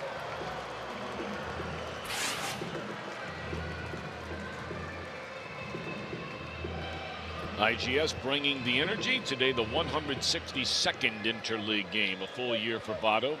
Nothing wrong with those numbers. And on base percentage, highest among any active player during interleague play. 38 bombs and 101 knocked in. Got to 38 and over 100 last night with a grand slam. Votto today has been called out on strikes and lined out to left field on an ace play made by Jacoby Jones.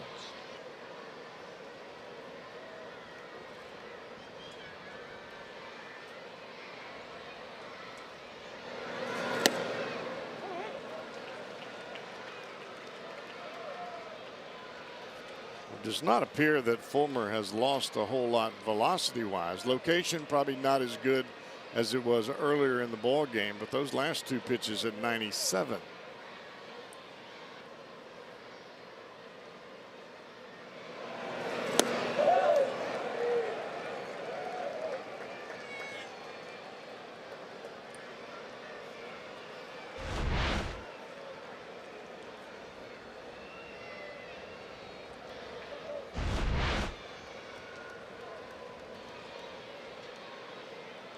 Talked about it many times before. Those numbers for Votto are so good with runners in scoring position.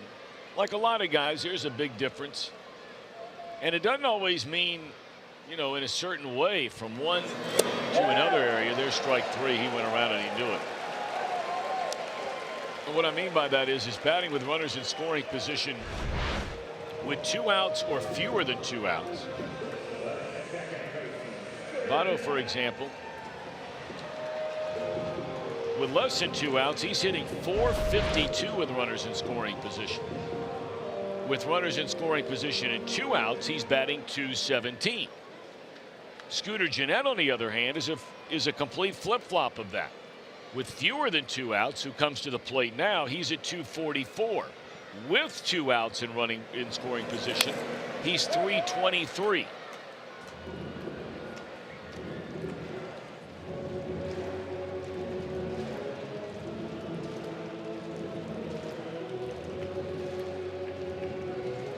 The 9 strikeouts today matches Fulmer's most in a game this season. He had 9 against the Pirates back at the end of April.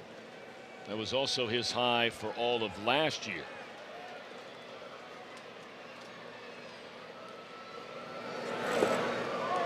Bottom fell out of that pitch, and it's 0-2 on Scooter. If there is an Achilles heel for Gennett, it's that hard slider down and in. It's not an easy pitch to execute for a right-hander, but if you stay on it and you drive it down there, it looks like a fastball to Gennett, and that's when he really starts to spin. Got to start a little bit earlier on the ball inside, and he swings right over the top of it.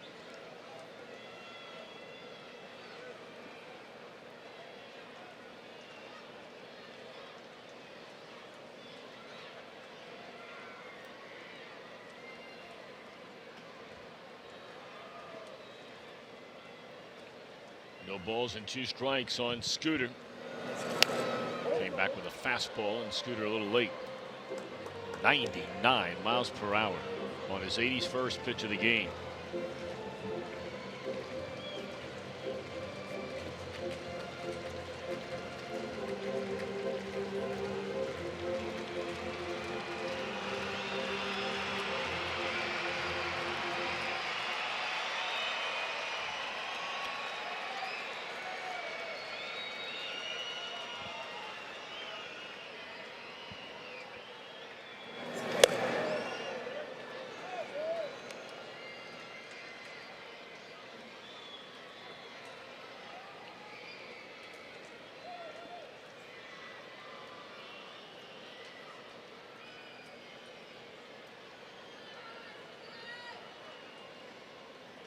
One ball, 2 strikes on Gennett. Runner at third.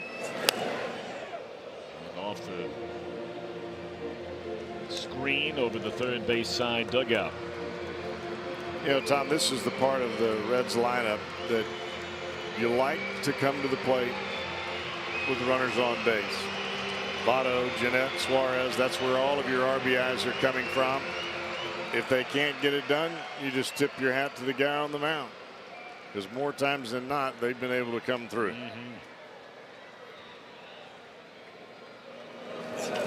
High fly ball into right field. Did Scooter get it to tie it? You better believe it.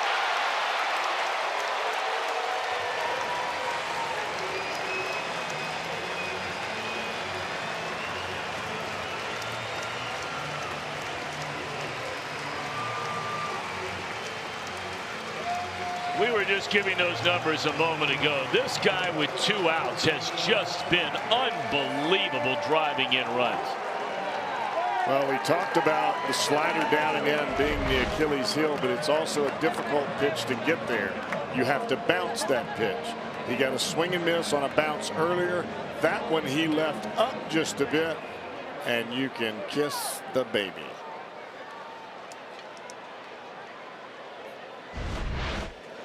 And has reached 50 runs batted in. Now Suarez to left field. Reds lead by a run. No, they're saying no home run. It looked like it was from here. Suarez is wondering about it. And of course, the umpires can just decide to take a look at it. That's what replay was originally put in for. Boy, I tell you, I thought it hit a seam back there, but we're a long ways away. Let's take a look for sure.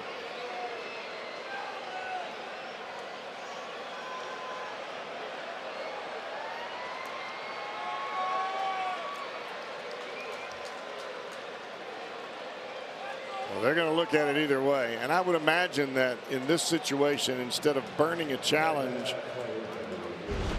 for the Reds by Jim Riggleman, he's asking the umpires to make a crew chief challenge. That way he doesn't lose a challenge. They look at it, they decide what's going to happen, yay or nay, but yet he still continues to keep his challenge, even if it's not ruled a home run. Now, see, here's where it makes it really tough for umpires. The Reds are one of those ballparks, and we've talked about it many, many, many times. You know, in Philadelphia, this was a big deal. So what they did is they put in a flower bed back there. And I think we all universally agreed that what baseball has to mandate in every ballpark is you need to put a basket like they have at Wrigley Field. That's what you need. Because then you know a ball for sure is a home run. Here you've got the yellow top. The ball is still in play, but then you've got a piece of concrete directly behind it, which is where it looked like this ball hits. Looks like the ball hit the concrete. Here they go. Home run. Booyah. But the concrete is over the yellow line.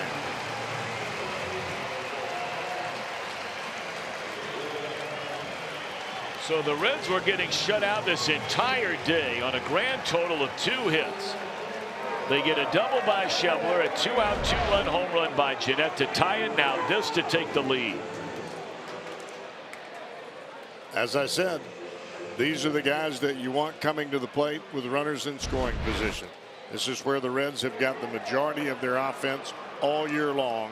Votto, Jeanette, Suarez. And when it comes to driving in runs, it's been Jeanette and Suarez. I mean, these two guys, each with over 50, they have just been unbelievable. I mean, Votto's total's not bad. It's 36, but it's not anywhere near the other guys. Of course, Votto's been getting on base for those guys. And then they drive him in. Only took a minute 12 on that review for the home run. Jeanette ties it. Suarez gives him a lead. And here's Winker with a count of 1 ball and 1 strike. Bull Fulmer was cruising. And the Reds have done much better in the leadoff spot now that Schebler has been there. He seems to be able to get himself on base and in a spot to score much more often than what we've seen earlier in the season from our leadoff batters.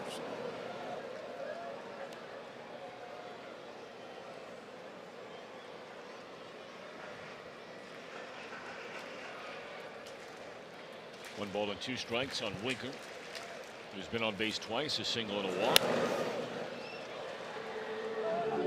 That's some 2-out thunder right there. Matter of fact, that's a double clap thunder.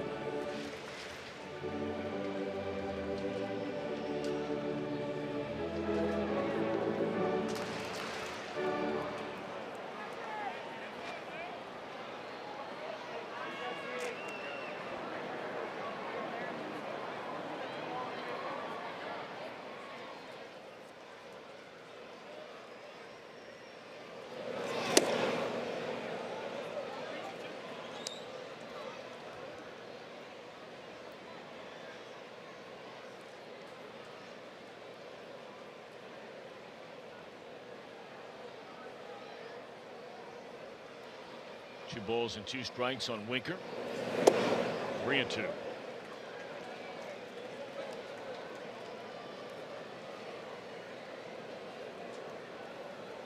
Well, we talked about the 3rd time around for Michael Fulmer. And lightning strikes here the 3rd time around as we hit this 6th inning.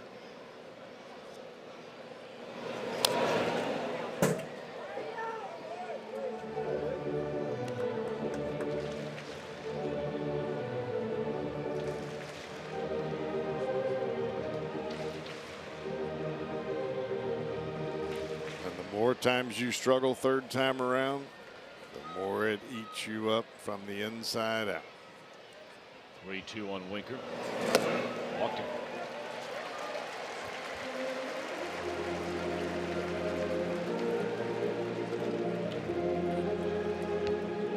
And here comes Ron Gardenhire.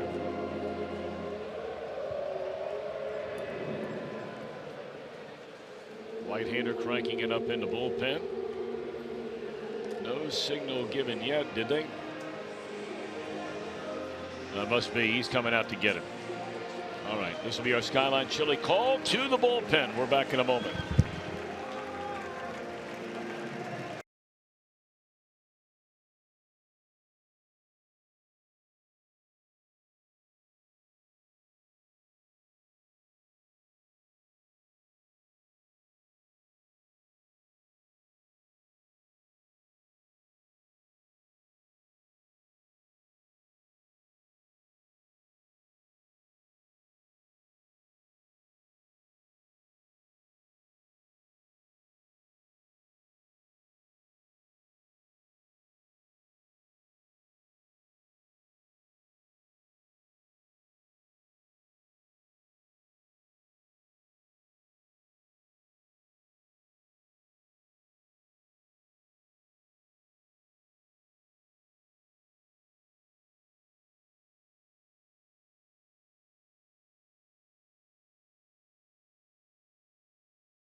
The strength of a couple of home runs, and we mentioned earlier in the game, this is kind of becoming a thing.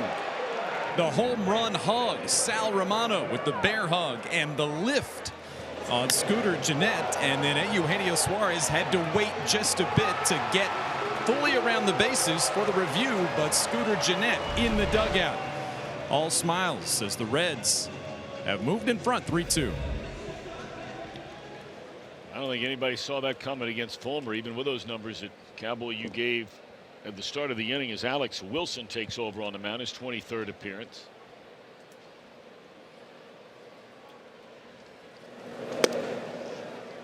Wilson has not allowed a run in his last 10 appearances, spanning 11 innings. He was on the disabled list earlier this year with plantar fasciitis. He pitched all about that.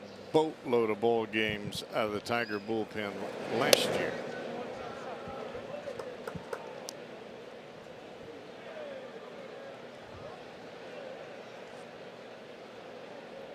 Now the shoe switches to the other foot for the Tigers. They've got to be able to keep it close and give their offense a chance. The Reds, they'd like to continue to add on and get a little bit of insurance. Well, the Reds have made the decision already about Tyler Mahle. His day is over. He goes 6 innings today and allows 2 runs, a pair of solo home runs. They have Amir Garrett ready to go in the bullpen. Mahle struck out 8, walked 4, 1 intentionally, and gave up 5 base hits.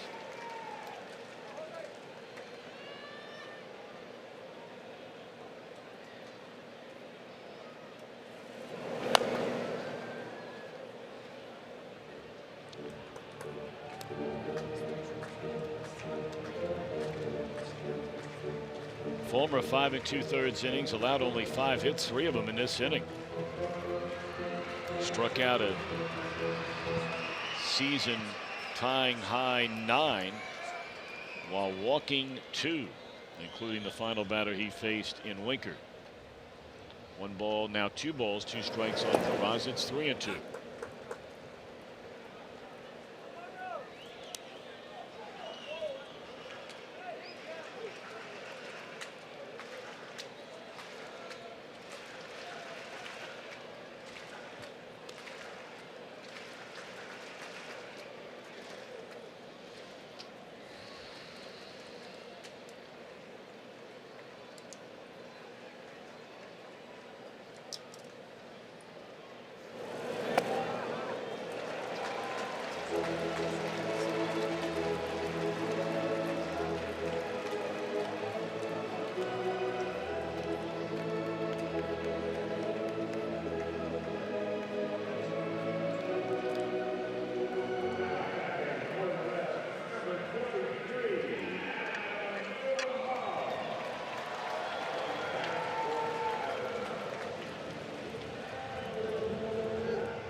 Pretty good day for Duvall yesterday.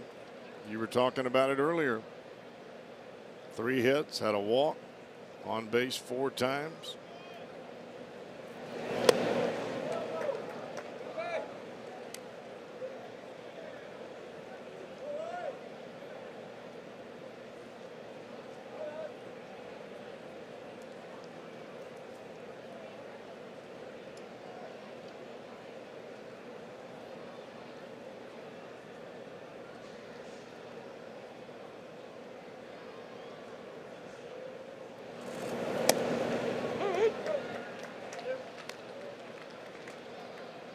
Ball and 1 strike on Duvall.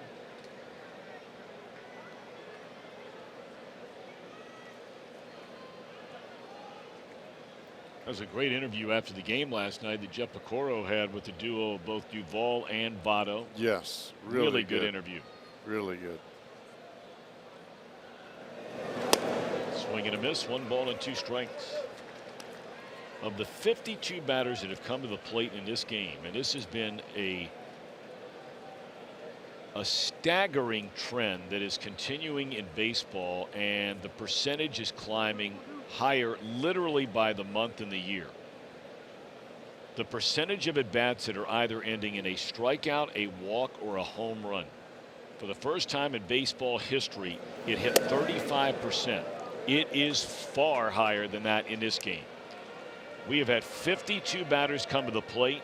29 of the 52 have ended in a strikeout, a walk, a hit batter, or a home run.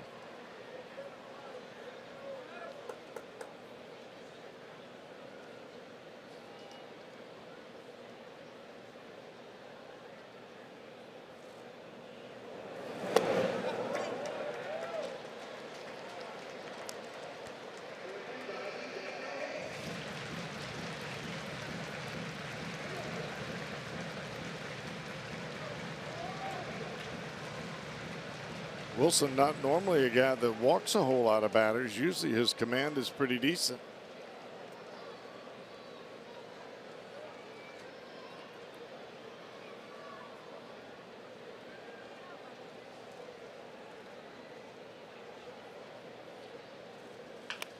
And right back to the mat.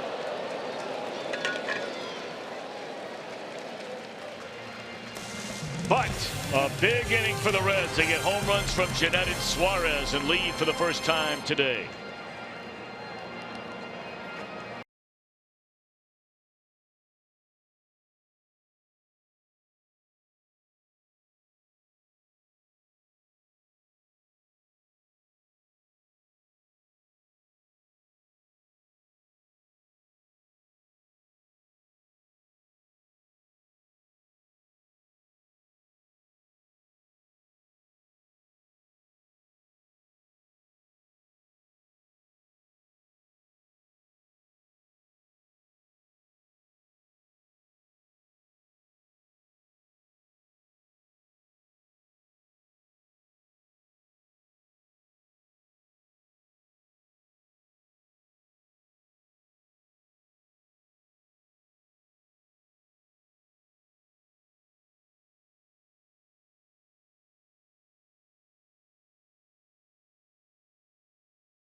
Is presented by authority of the Cincinnati Reds and may not be reproduced or retransmitted in any form, and the accounts and descriptions of this game may not be disseminated without the express written consent of the Cincinnati Reds.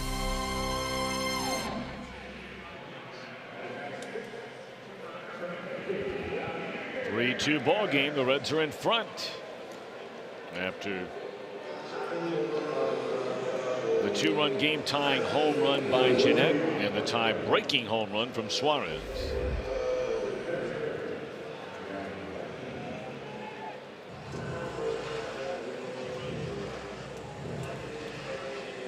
Amir Garrett takes over on the mound for Maui, who's now in line if the bullpen can nail it down.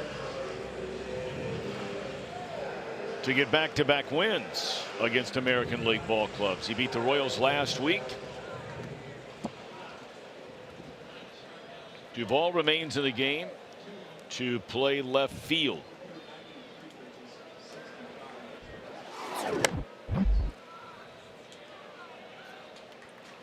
So here we go in the Tigers' 7th inning, top of the order. Martin to be followed by Candelario and Castellanos.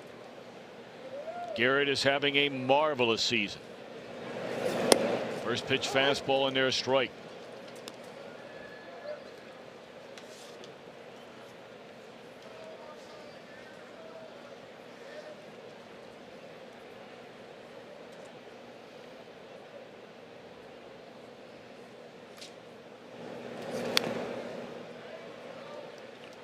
Garrett went through that little bump in the road where he had a hard time throwing the ball over the plate. The Reds wanted to see him become much more aggressive again, and in the 7th inning on Sunday against the Pirates, he issued his first walk since the 29th of May.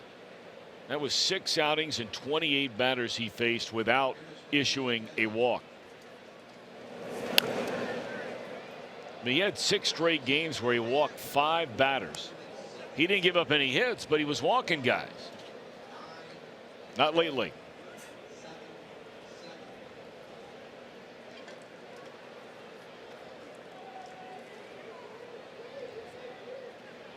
Oh, and 2 to count on Martin.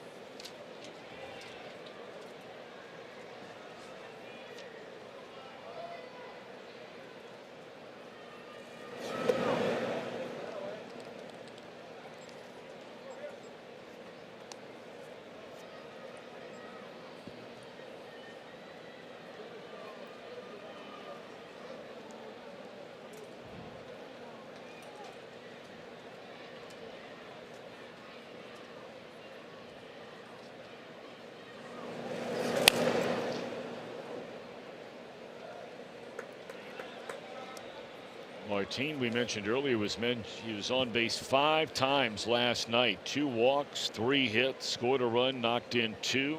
He's 0 for 3 today. A couple of strikeouts and a pop up to the second baseman.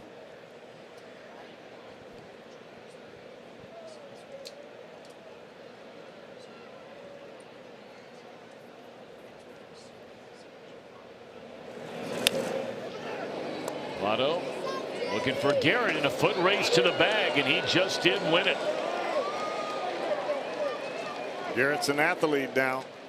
I'm sure he could sense the speed of Martin coming down the line. He never hesitated. He was boogieing.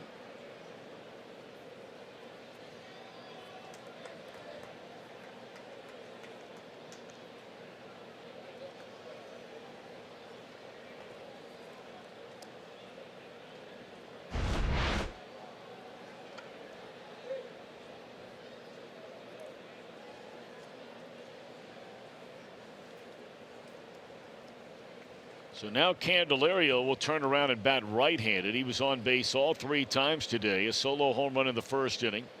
Walks in the 3rd and the 5th.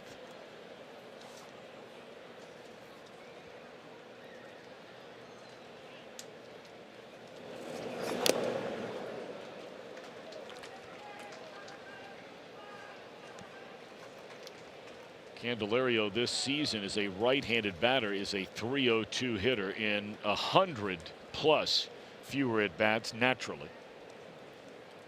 Although he's got pretty good pop, a much higher rate, home run rate from the right side than the left. Here's a ground ball to the shortstop. 2 away in the inning. Garrett coming in throwing strikes again.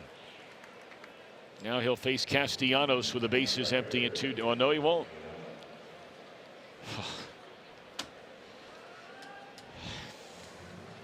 It's like Michael Lorenzen will be our new pitcher.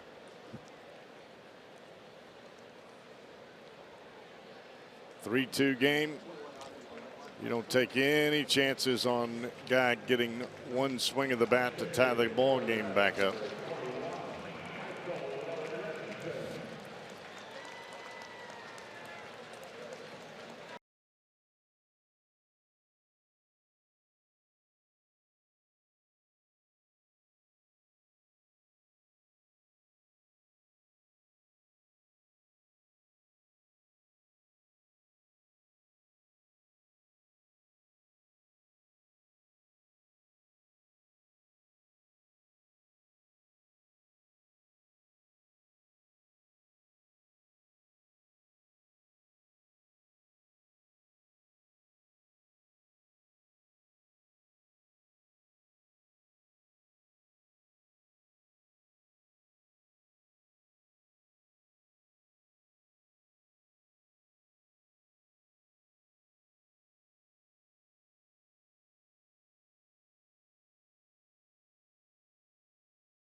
The Cowboy, you were explaining in between innings why you think Jim Riggleman makes his change when the opponent's batting average against is basically identical right-handed batters against either Lorenzen or Garrett.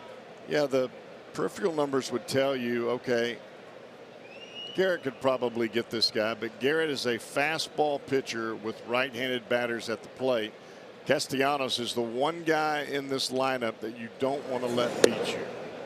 Michael Lorenzen not only has that power fastball, but he's also got the breaking ball that moves away from Castellanos.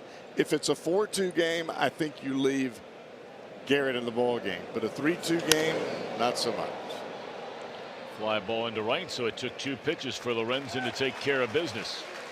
So Jim Riggleman pushing the right buttons again. They stand and stretch in the ballpark. Reds lead by a run.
Let's check in down on the farm. A couple of all-star games. The Midwest League all-star game.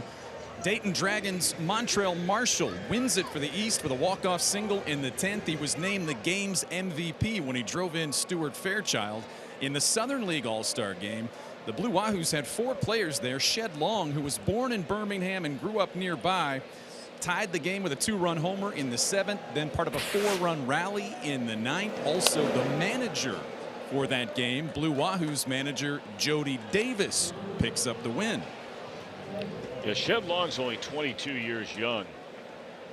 His father, a longtime police chief, police officer down that way in his home of Alabama. And boy, what a great kid. He's come on the Caravan with us a couple of years in a row. Billy Hamilton bangs one into center field, a base hit to get it started. 1 for 3 today is Billy. Reds leading 3-2 as they bat here in the 7th inning.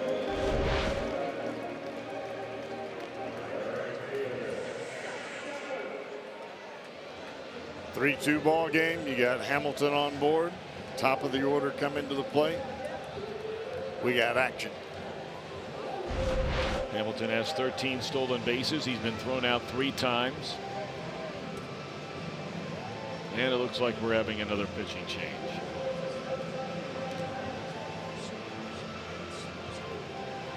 Looks like Ron Gardenhire is going to go to a left-hander.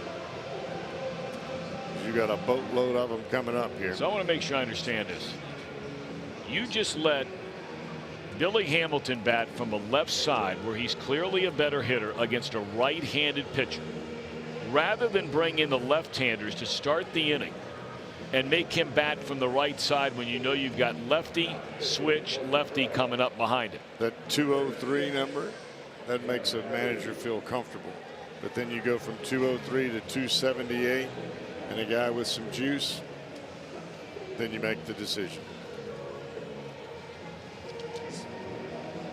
That right-handed bat for Hamilton says 164. I agree. We're back in a moment.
For the Tigers, Blaine Hardy.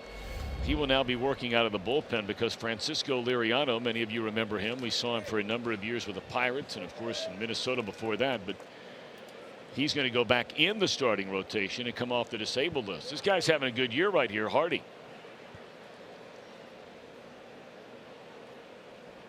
And of course it helps to have a left-hander on the mound if Hamilton reaches base in terms of trying to slow down the running game. There's a strike to Shebler.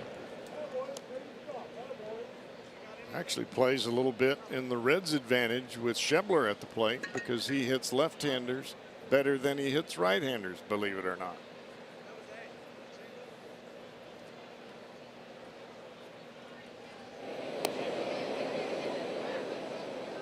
But I think when you bring on a left-hander in this situation, you're bringing on the lefty as much to try to hold Hamilton at bay as you are to get the left-hander out at the plate.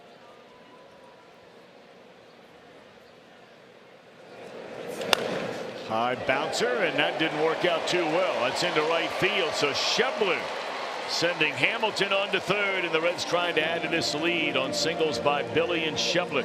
Can't tell you how many times we have seen that this year where an opposing manager brings on a left-handed pitcher to pitch to Scott Schebler, and he comes up with a base hit. And again, the seemingly all catchphrase for people these days is sample size. So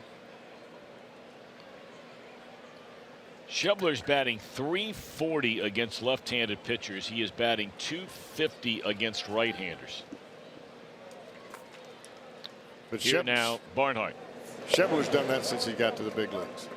It's just one of those things that he sees the ball better for some reason. Maybe it's he's more comfortable with the ball going away from him than coming into him. All I know is he hits it. Sure does. That's good enough for me, baby. Infield in for the Tigers. Runners on the corners. And Barnhart looks at a strike. Tucker's been hit by a pitch, a single and a fly ball to left field. Well, we talked about this earlier, Tom.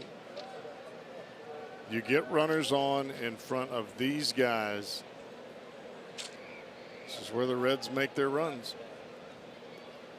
They did it earlier, dropped a 3 spot on them in the 6th. Trying to have a runaway train here. And a base hit by Barnhart will drive in another run. Boy, what a roll Tucker Barnhart is on right now, and the Reds extend their lead. It's now 4-2 on 3 straight singles.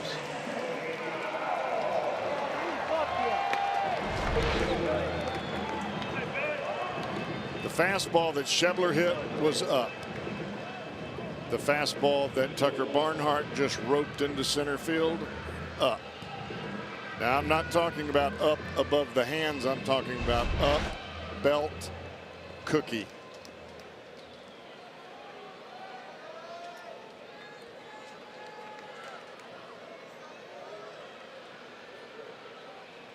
All right, Joey Votto now the batter. Votto has struck out, line to left, and struck out his last time. 2 on, nobody out for Joey. Started 2 and takes a pitch high, ball 1.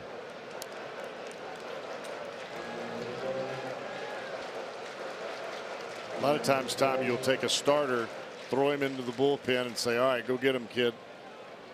He's not used to that maximum adrenaline right when the phone rings and the pitches have a tendency to be up because he overthrows.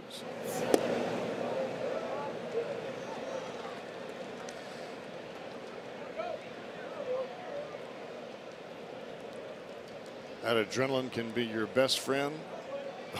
It can be your worst enemy. 2 balls and no strikes on Votto.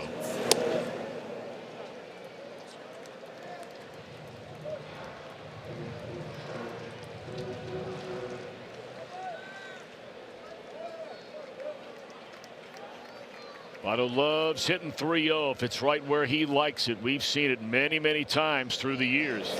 And he swung there 3-0. That ball ran in on his hands, and he's lucky that he was able to foul it off out of play.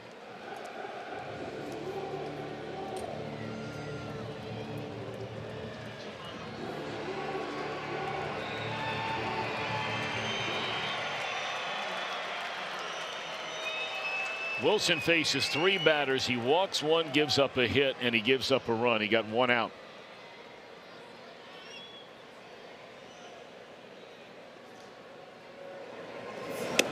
And there's ball 4, and they're loaded with nobody out.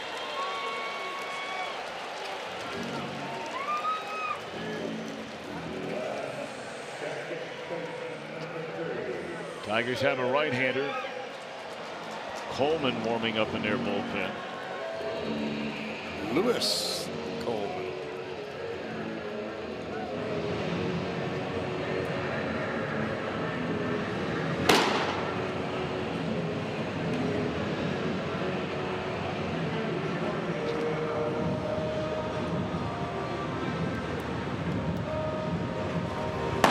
believe that Hardy gets this final batter. He's faced 3 batters and all of them have reached. Single to Schebler, single to Barnhart to knock in a run, and a walk to Votto. Now Jeanette, who tied the game with a 2-out 2-run home run to right field in the 6th inning.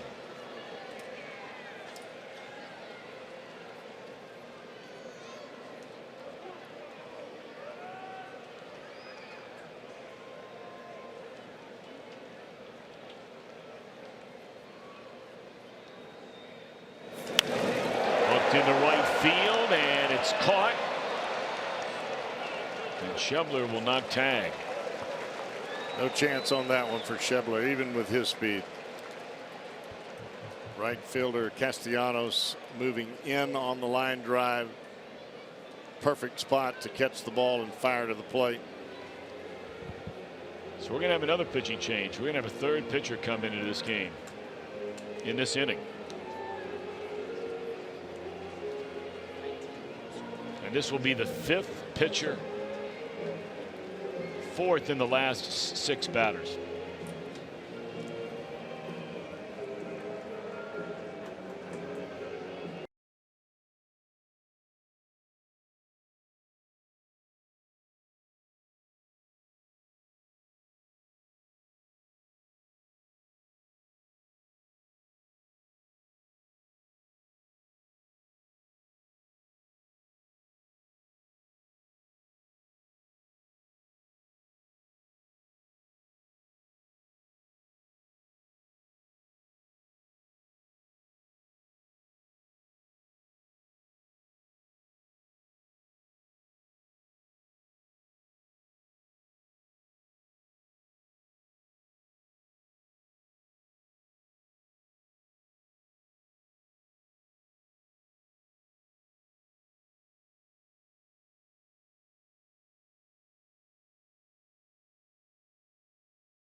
The 4th series, you can buy this $12 ticket package and receive a voucher for a free regular hot dog, a 16-ounce fountain drink at the game, plus catch the amazing fireworks show after games on both the 3rd and the 4th. It's Great American Deal at Reds.com/deal. And remember, this is only available through this ticket package.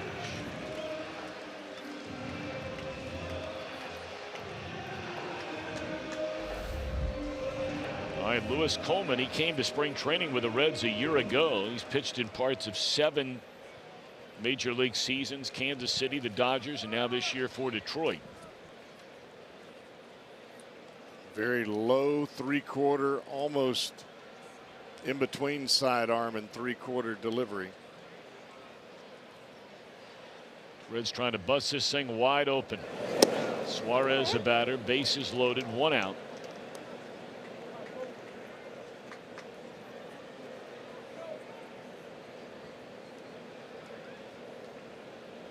Suarez broke the 2-2 tie with a home run to left field in the 6th inning. Umpires initially ruled it what would have been a double, but then a crew review overturned that call. Home run. He's now hit in 10 straight games as Suarez, and matches his career high. And it's 1 ball 1 strike on the Reds' 3rd baseman, the former Tiger. Fastball up and away.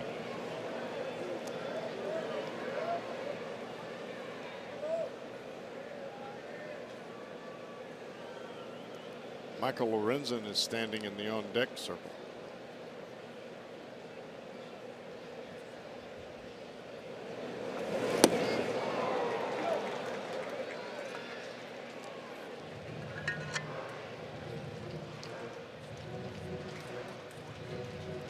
course, you still have left on that bench Blandino, Dixon, Casale. You've already used Adam Duvall. This is one of those spots, though, Tom. Bases loaded, 1 out. You really want to create a bit of distance, even though the Reds are winning 4-2. This is a chance to really cash it in.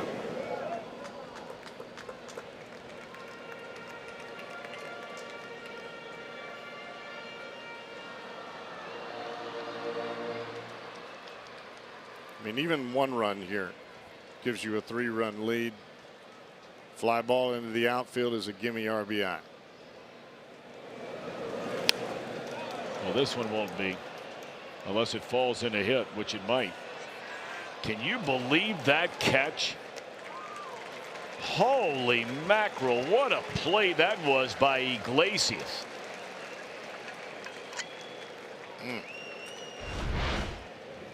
The left fielder wasn't going to get there. I'll be honest with you, Tom. When the left fielder broke down and realized he was not going to get there, Iglesias never turned around, never looked as though he was going to catch the ball, like it was just going to fall in for a base hit. And at the last second, he just snapped that glove out there and then turned and threw a bullet to the plate. Pretty good play. All right, so normally the reliable Jeanette and Suarez, neither one able with the bases loaded and fewer than 2 out, able to drive in a run. So Lorenzen is called back. He comes on to face 1 batter in the game. And Jared Hughes will come on to pitch in the 8th inning. Blandino looks at a strike. Be a pretty good time for Blandino to break out of his hitting slump at this point in time. Of course, he'll have to do it now from an 0-2 count.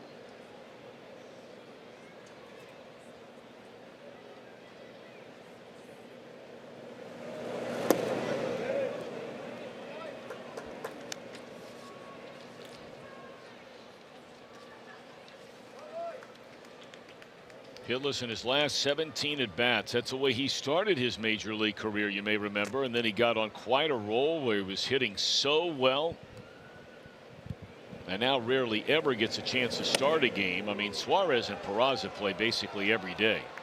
So too does Suarez. So Blandino and all the other guys on the bench for that matter. I mean, Dixon's never starting a game. You got the 4-man rotation in the outfield, but these backup guys, few and far between any playing time at all. Yeah, their days to start are usually once a week on a Saturday or Sunday day game to give the regulars a day off. It was 0-2. Now it's 3-2.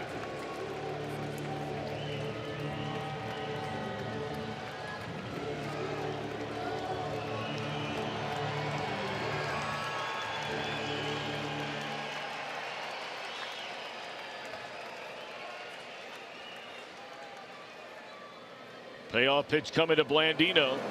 Struck him out to end the inning. But the Reds get a run. They miss a chance to really kick the door down.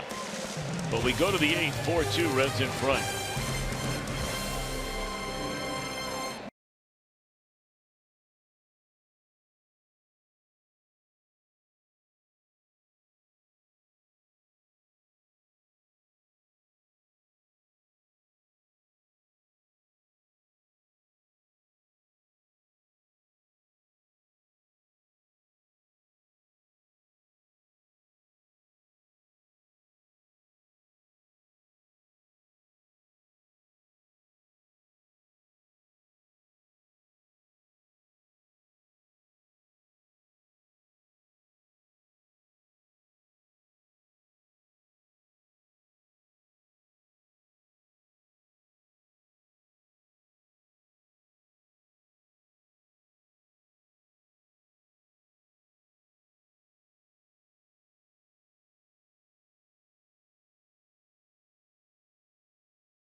Jamer Candelario, an opposite field home run, made it 1-0 off Tyler Mahle. Stayed that way until the 4th inning, when Nico Goodrum clubbed a solo home run to deep right center field.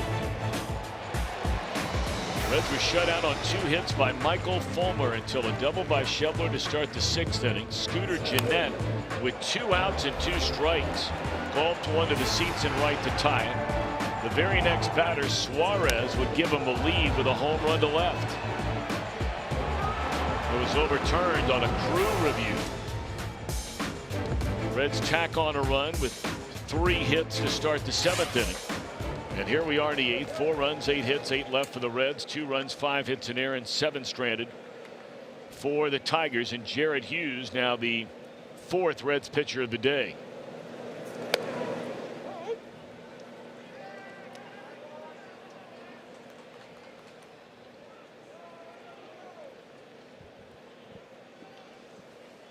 Hughes has been dynamite out of this Reds bullpen all year long. Goodrum the batter. 1 ball and 1 strike. I don't know that you can ask for a guy to pitch better in the role that he's been asked to pitch in. You sign him, and he has just been phenomenal. He gave up a run his last time out. That was the first run he had given up in forever. 15 appearances. That was spanning 19 1/3 innings, both career highs of scoreless streaks for Jared Hughes. Trying to start another one here today. He'll face Goodrum, McCann, and Jones in the Detroit 8th inning.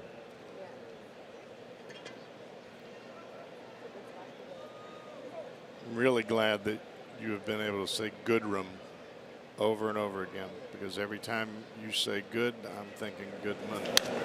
Thinking what? Goodman. Goodman, yeah. Oh, that one sailed on Scooter a little bit.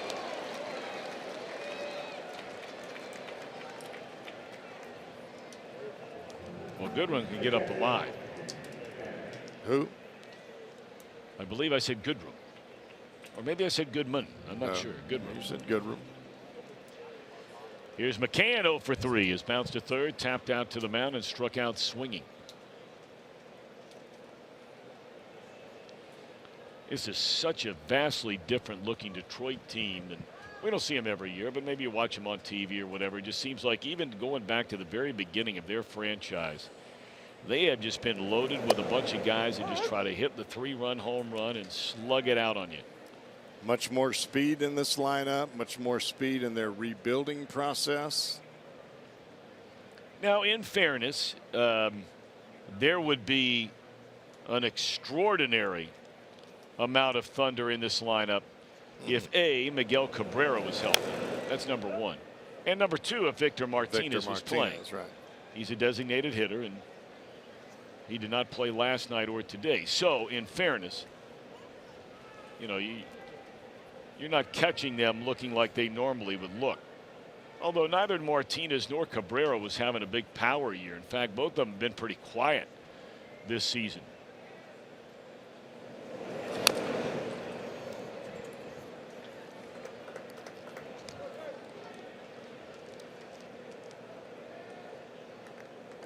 But we started talking about earlier this year in Cooperstown. 2 of the all-time great Tigers will be inducted into Major League Baseball's Hall of Fame. Class of 2018 includes Jack Morris, great right-hander, pitched for some other teams. On swinging is McCann. And Alan Trammell, boy, how long he waited to get into the Hall of Fame. And with those numbers that he was putting up year after year after year, it's too bad he had to wait as long as he did. But as I make reference all the time to my late great former partner Ron Santo, at least he's going in while he's still alive. Santo was not voted in until after he had passed, and it was really a shame. Well, both of those guys well deserving, phenomenal careers.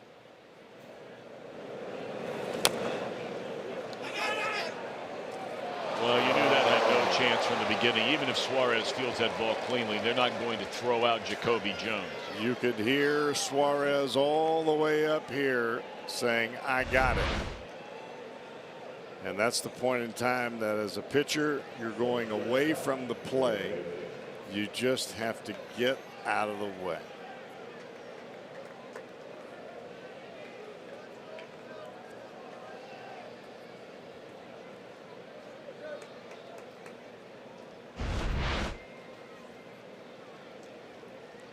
All right, so the tying run comes to the plate. And it's Iglesias. He only has 2 home runs, but he certainly has extra base power.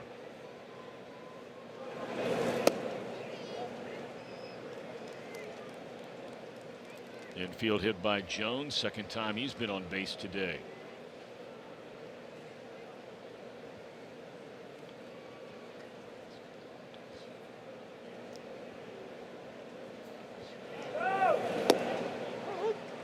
Taking second base easily is Jones.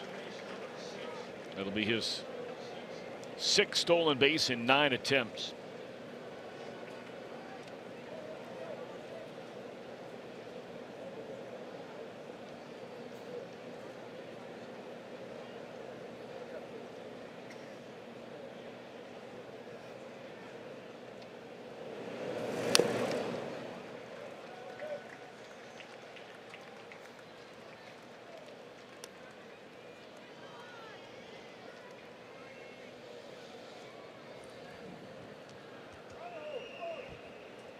I'm sure people are wondering, well, why didn't Tucker even try to throw the ball to second?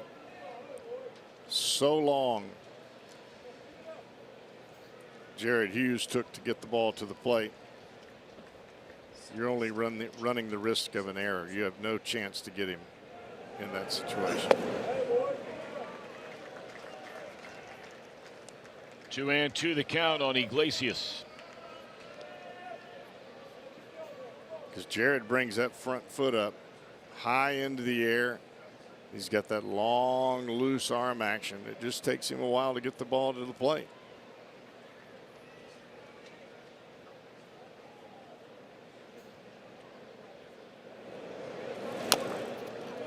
Here's another one going to be a tough play. Nope. And here comes the runner to the plate, and Tucker could not get back in time, and Votto has no throw. That'll be an infield hit that scores a runner all the way from second base. And it's a 1-run game. Outstanding base running by Jacoby Jones. As the ball went into the air, he never broke stride. He was full speed coming around third. That's just great instinctive baseball. It's a tough break for the Reds. 2 balls that have not traveled a combined 90 feet. Tom, even if Votto comes off the bag, catches the ball, and throws it back to the plate, they don't get Jacoby Jones. It's just one of those things that just happens, and you have to deal with it. Well, we were just talking about Victor Martinez a moment ago. They're going to send him up as a pinch hitter. We did not see him come to the plate last night.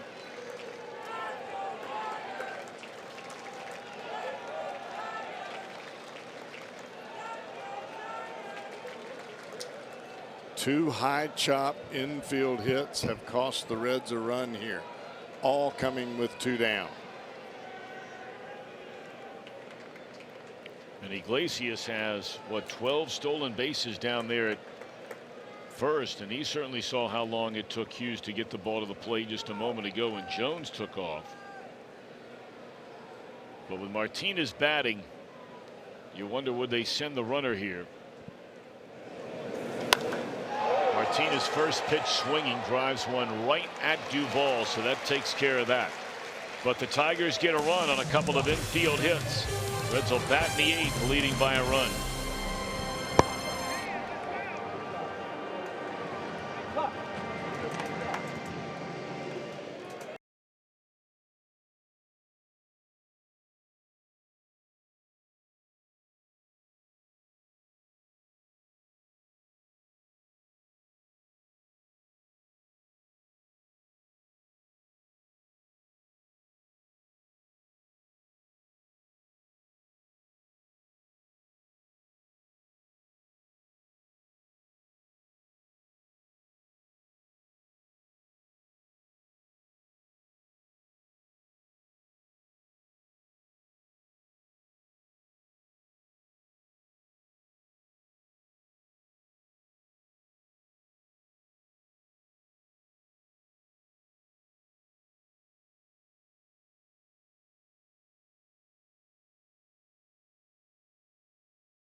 you 15% or more on car insurance. And by Toyota. For over 30 offers, visit buyatoyota.com. Toyota, let's go places. Johnny Barbado just brought up from the minor leagues today will come into the game. You may remember the relay throw that hit the pitcher Drew Verhagen right in the face. And he had to leave the game immediately. Was looked at for a fracture in that nose. So 6th game with a big league club this year for Barbado. And the Reds will have Peraza, Duvall, Hamilton in the bottom of the 8th, leading by a run. I think the last time we saw Mr. Johnny Barbado was in a Pirates uniform.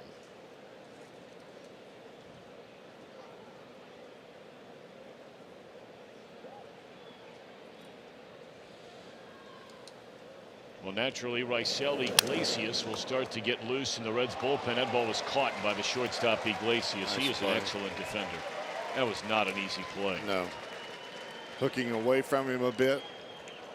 Heading towards the ground. Just a backhand dive.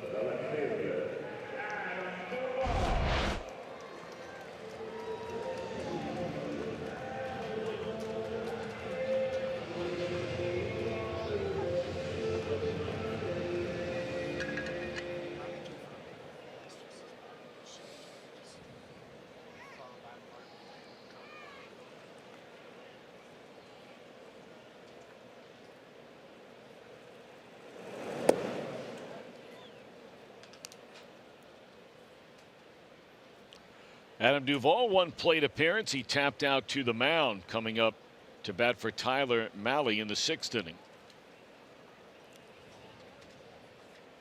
Mahle still stands as the pitcher of record in this game for the Reds. He went 6, allowed 2 runs. And after he finished the top of the 6th, it was the bottom of the 6th when the Reds took the lead on the home runs by Jeanette and Suarez. Goodrum moves over to second base. We've talked about this young man. Boy, 7 different positions he's played this year. And Hicks moves over to first base.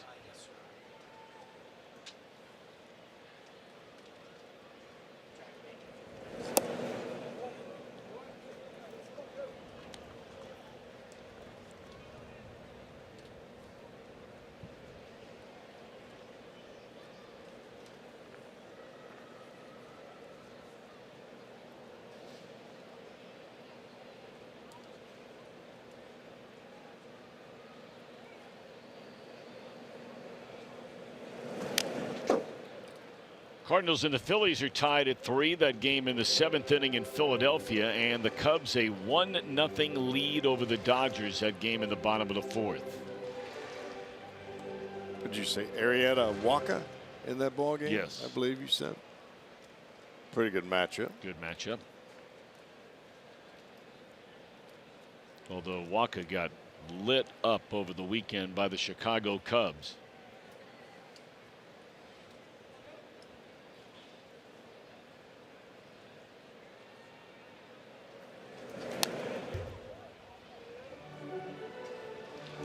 You know, I haven't done any of the games this year when the Reds have played the Cardinals. Well, whatever happened with Wainwright?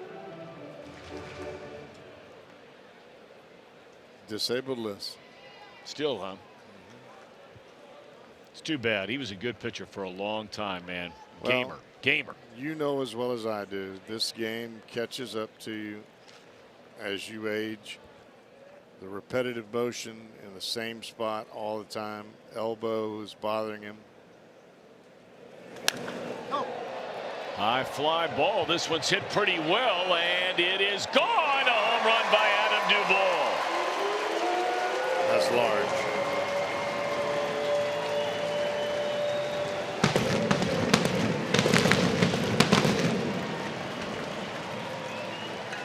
Good couple of days for Adam. Line to line power.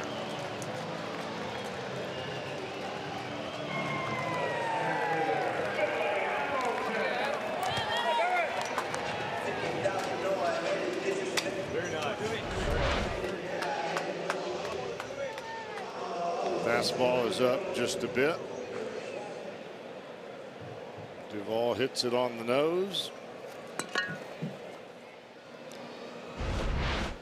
It's amazing, though, some of the looks you'll get from pitchers who come into this ballpark that do not pitch here regularly. They just cannot believe it. And quite honestly, even announcing here Cowboy for 11 years, I can't believe it either, because once this weather turns, those are pop fly balls that are going out of this ballpark to right field. And that's not taking anything away from Duvall. You take advantage. Everybody else that comes to the plate is in the same boat. So, you know, the other team has just as many chances to lift fly balls as the Reds do. There's a fly ball to deep right center field. Run, and Billy, too run. bad for Billy. That bounced into the stands. That would have been a triple. Look at that. He's already at third base. He may have been looking at an inside the Parker. That might have been, depending on what the ricochet was like. And that's 2 more hits today for Billy Hamilton.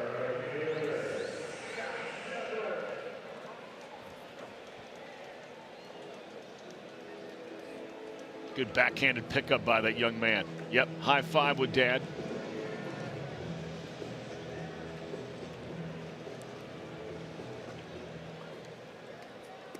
All that hard work.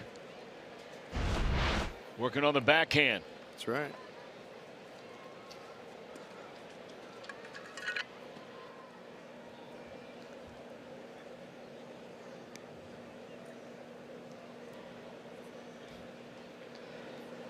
Here's Schebler.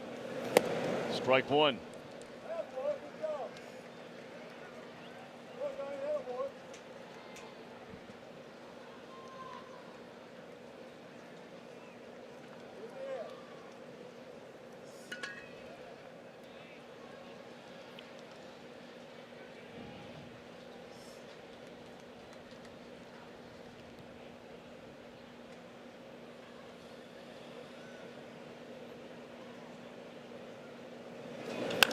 Schebler muscles one into right, caught by Castellanos. Boy, that ball hit right on the screws.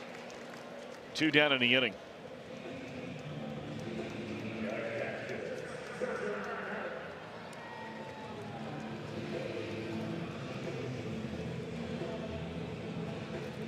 Yeah, you were talking about this ballpark, Tom. You either pitch at the kneecaps or you pitch above the hands. If you leave the ball in between, it's straight into the swing path of the bat. The 2 best pitchers in this ballpark that had a significant number of starts in this ballpark, by far ERA wise statistically as starters. Johnny Cueto, number 1. He could do exactly what you just said, seemingly with any pitch he wanted to. And the other might surprise some people is Matt Latos. Yes. Another guy who kept the ball down, but when he wanted to elevate, he could do it. Latos threw the ball very well in this yard before the injury set in on his career, and it's really too bad because he had a chance to have a really good long career and he stayed healthy.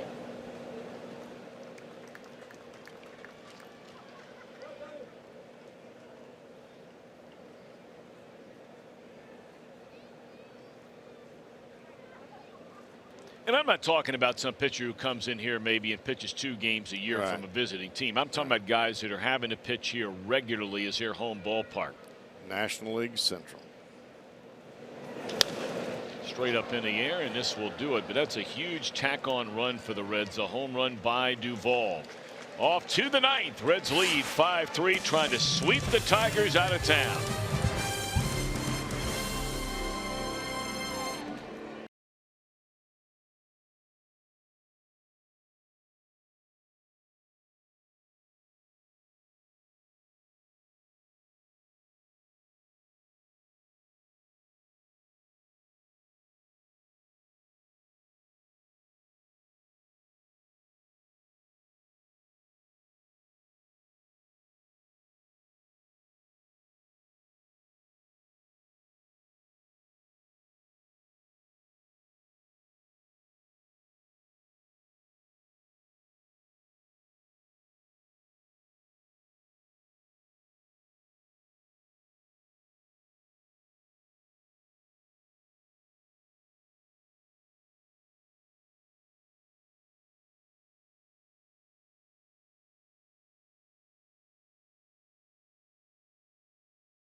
$12. Don't miss this exciting matchup presented by Kroger. For tickets, visit Reds.com. Thank you, Cowboy. You know the Cubs are going to show up. The Reds fans need to show up as well.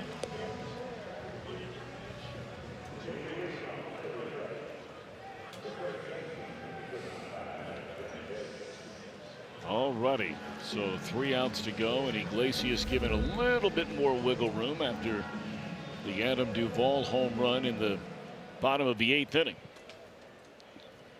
Reds trying to win their 3rd straight game. We'll see the Tigers when the calendar turns from July to August. That'll be in the Motor City.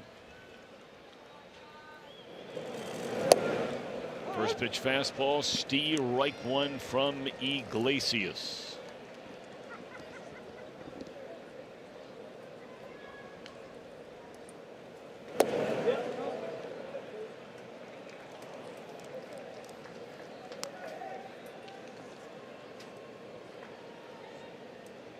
Iglesias trying to nail it down for Tyler Mahle.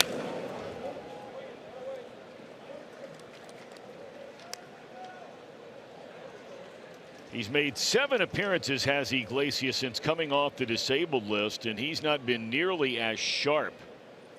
He's lost a game, an ERA of over 3.5, and quite rare for Iglesias. In 7 2/3 innings, he's given up 10 hits.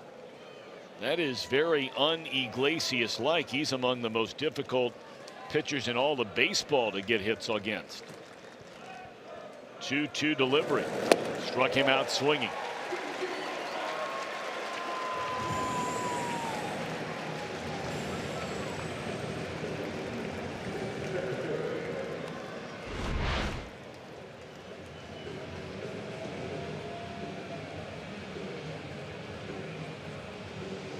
Well, the key for Iglesias is the ability to throw all of his pitches from 3 different arm angles. Throw over the top, throw that low side, low 3/4, and then he'll drop down sidearm.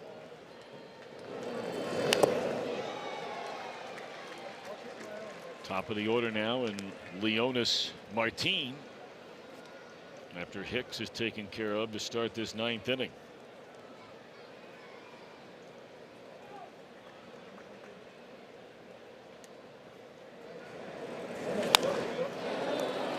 Votto off the Gliz glove and over to cover the back. Nice. Iglesias gets a throw from Jeanette. How about that? That's a beautiful play. Great awareness by Scooter Jeanette. Karam's off the glove of Votto. Jeanette right there, fires it. That's why you go to first base every time as a pitcher. If the ball is hit to the right side, even if you think it's going to be a hit, take off for the bag. You never know what might happen. 1 more out to go. And here's Candelario, and a rocket into right field, a base hit. Say, he might have come into this series only hitting .250, but he has been one impressive offensive player in this series. 2 hits today, has walked twice, has hit a home run, especially from the left side, even though his numbers tell you that he's a much better right-handed hitter. Much better. We've only seen him 1 at bat in this series from the right side. Yeah, he drove that home run out of left field, left-handed, opposite field home run. And that ball he jerked into right field with some authority. Well, now you face their best offensive player so far this season. He's not done it in this series as Castellanos. 0 for 4 last night, 0 for 4 today, but still having an excellent year. Went around, it's 0-2. Now Rysell has him around the neck.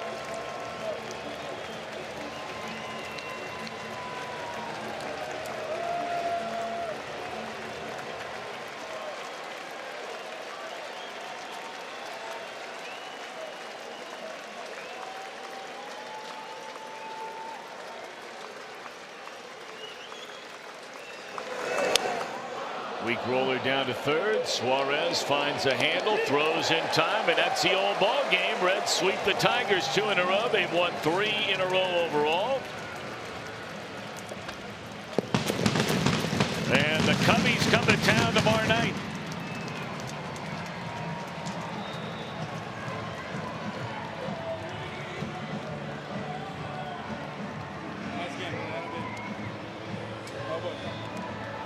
So we will take a break in the action. More to come from Great American Ballpark. Reds are 5-3 winners today, and they've made it 5 straight wins against the American League.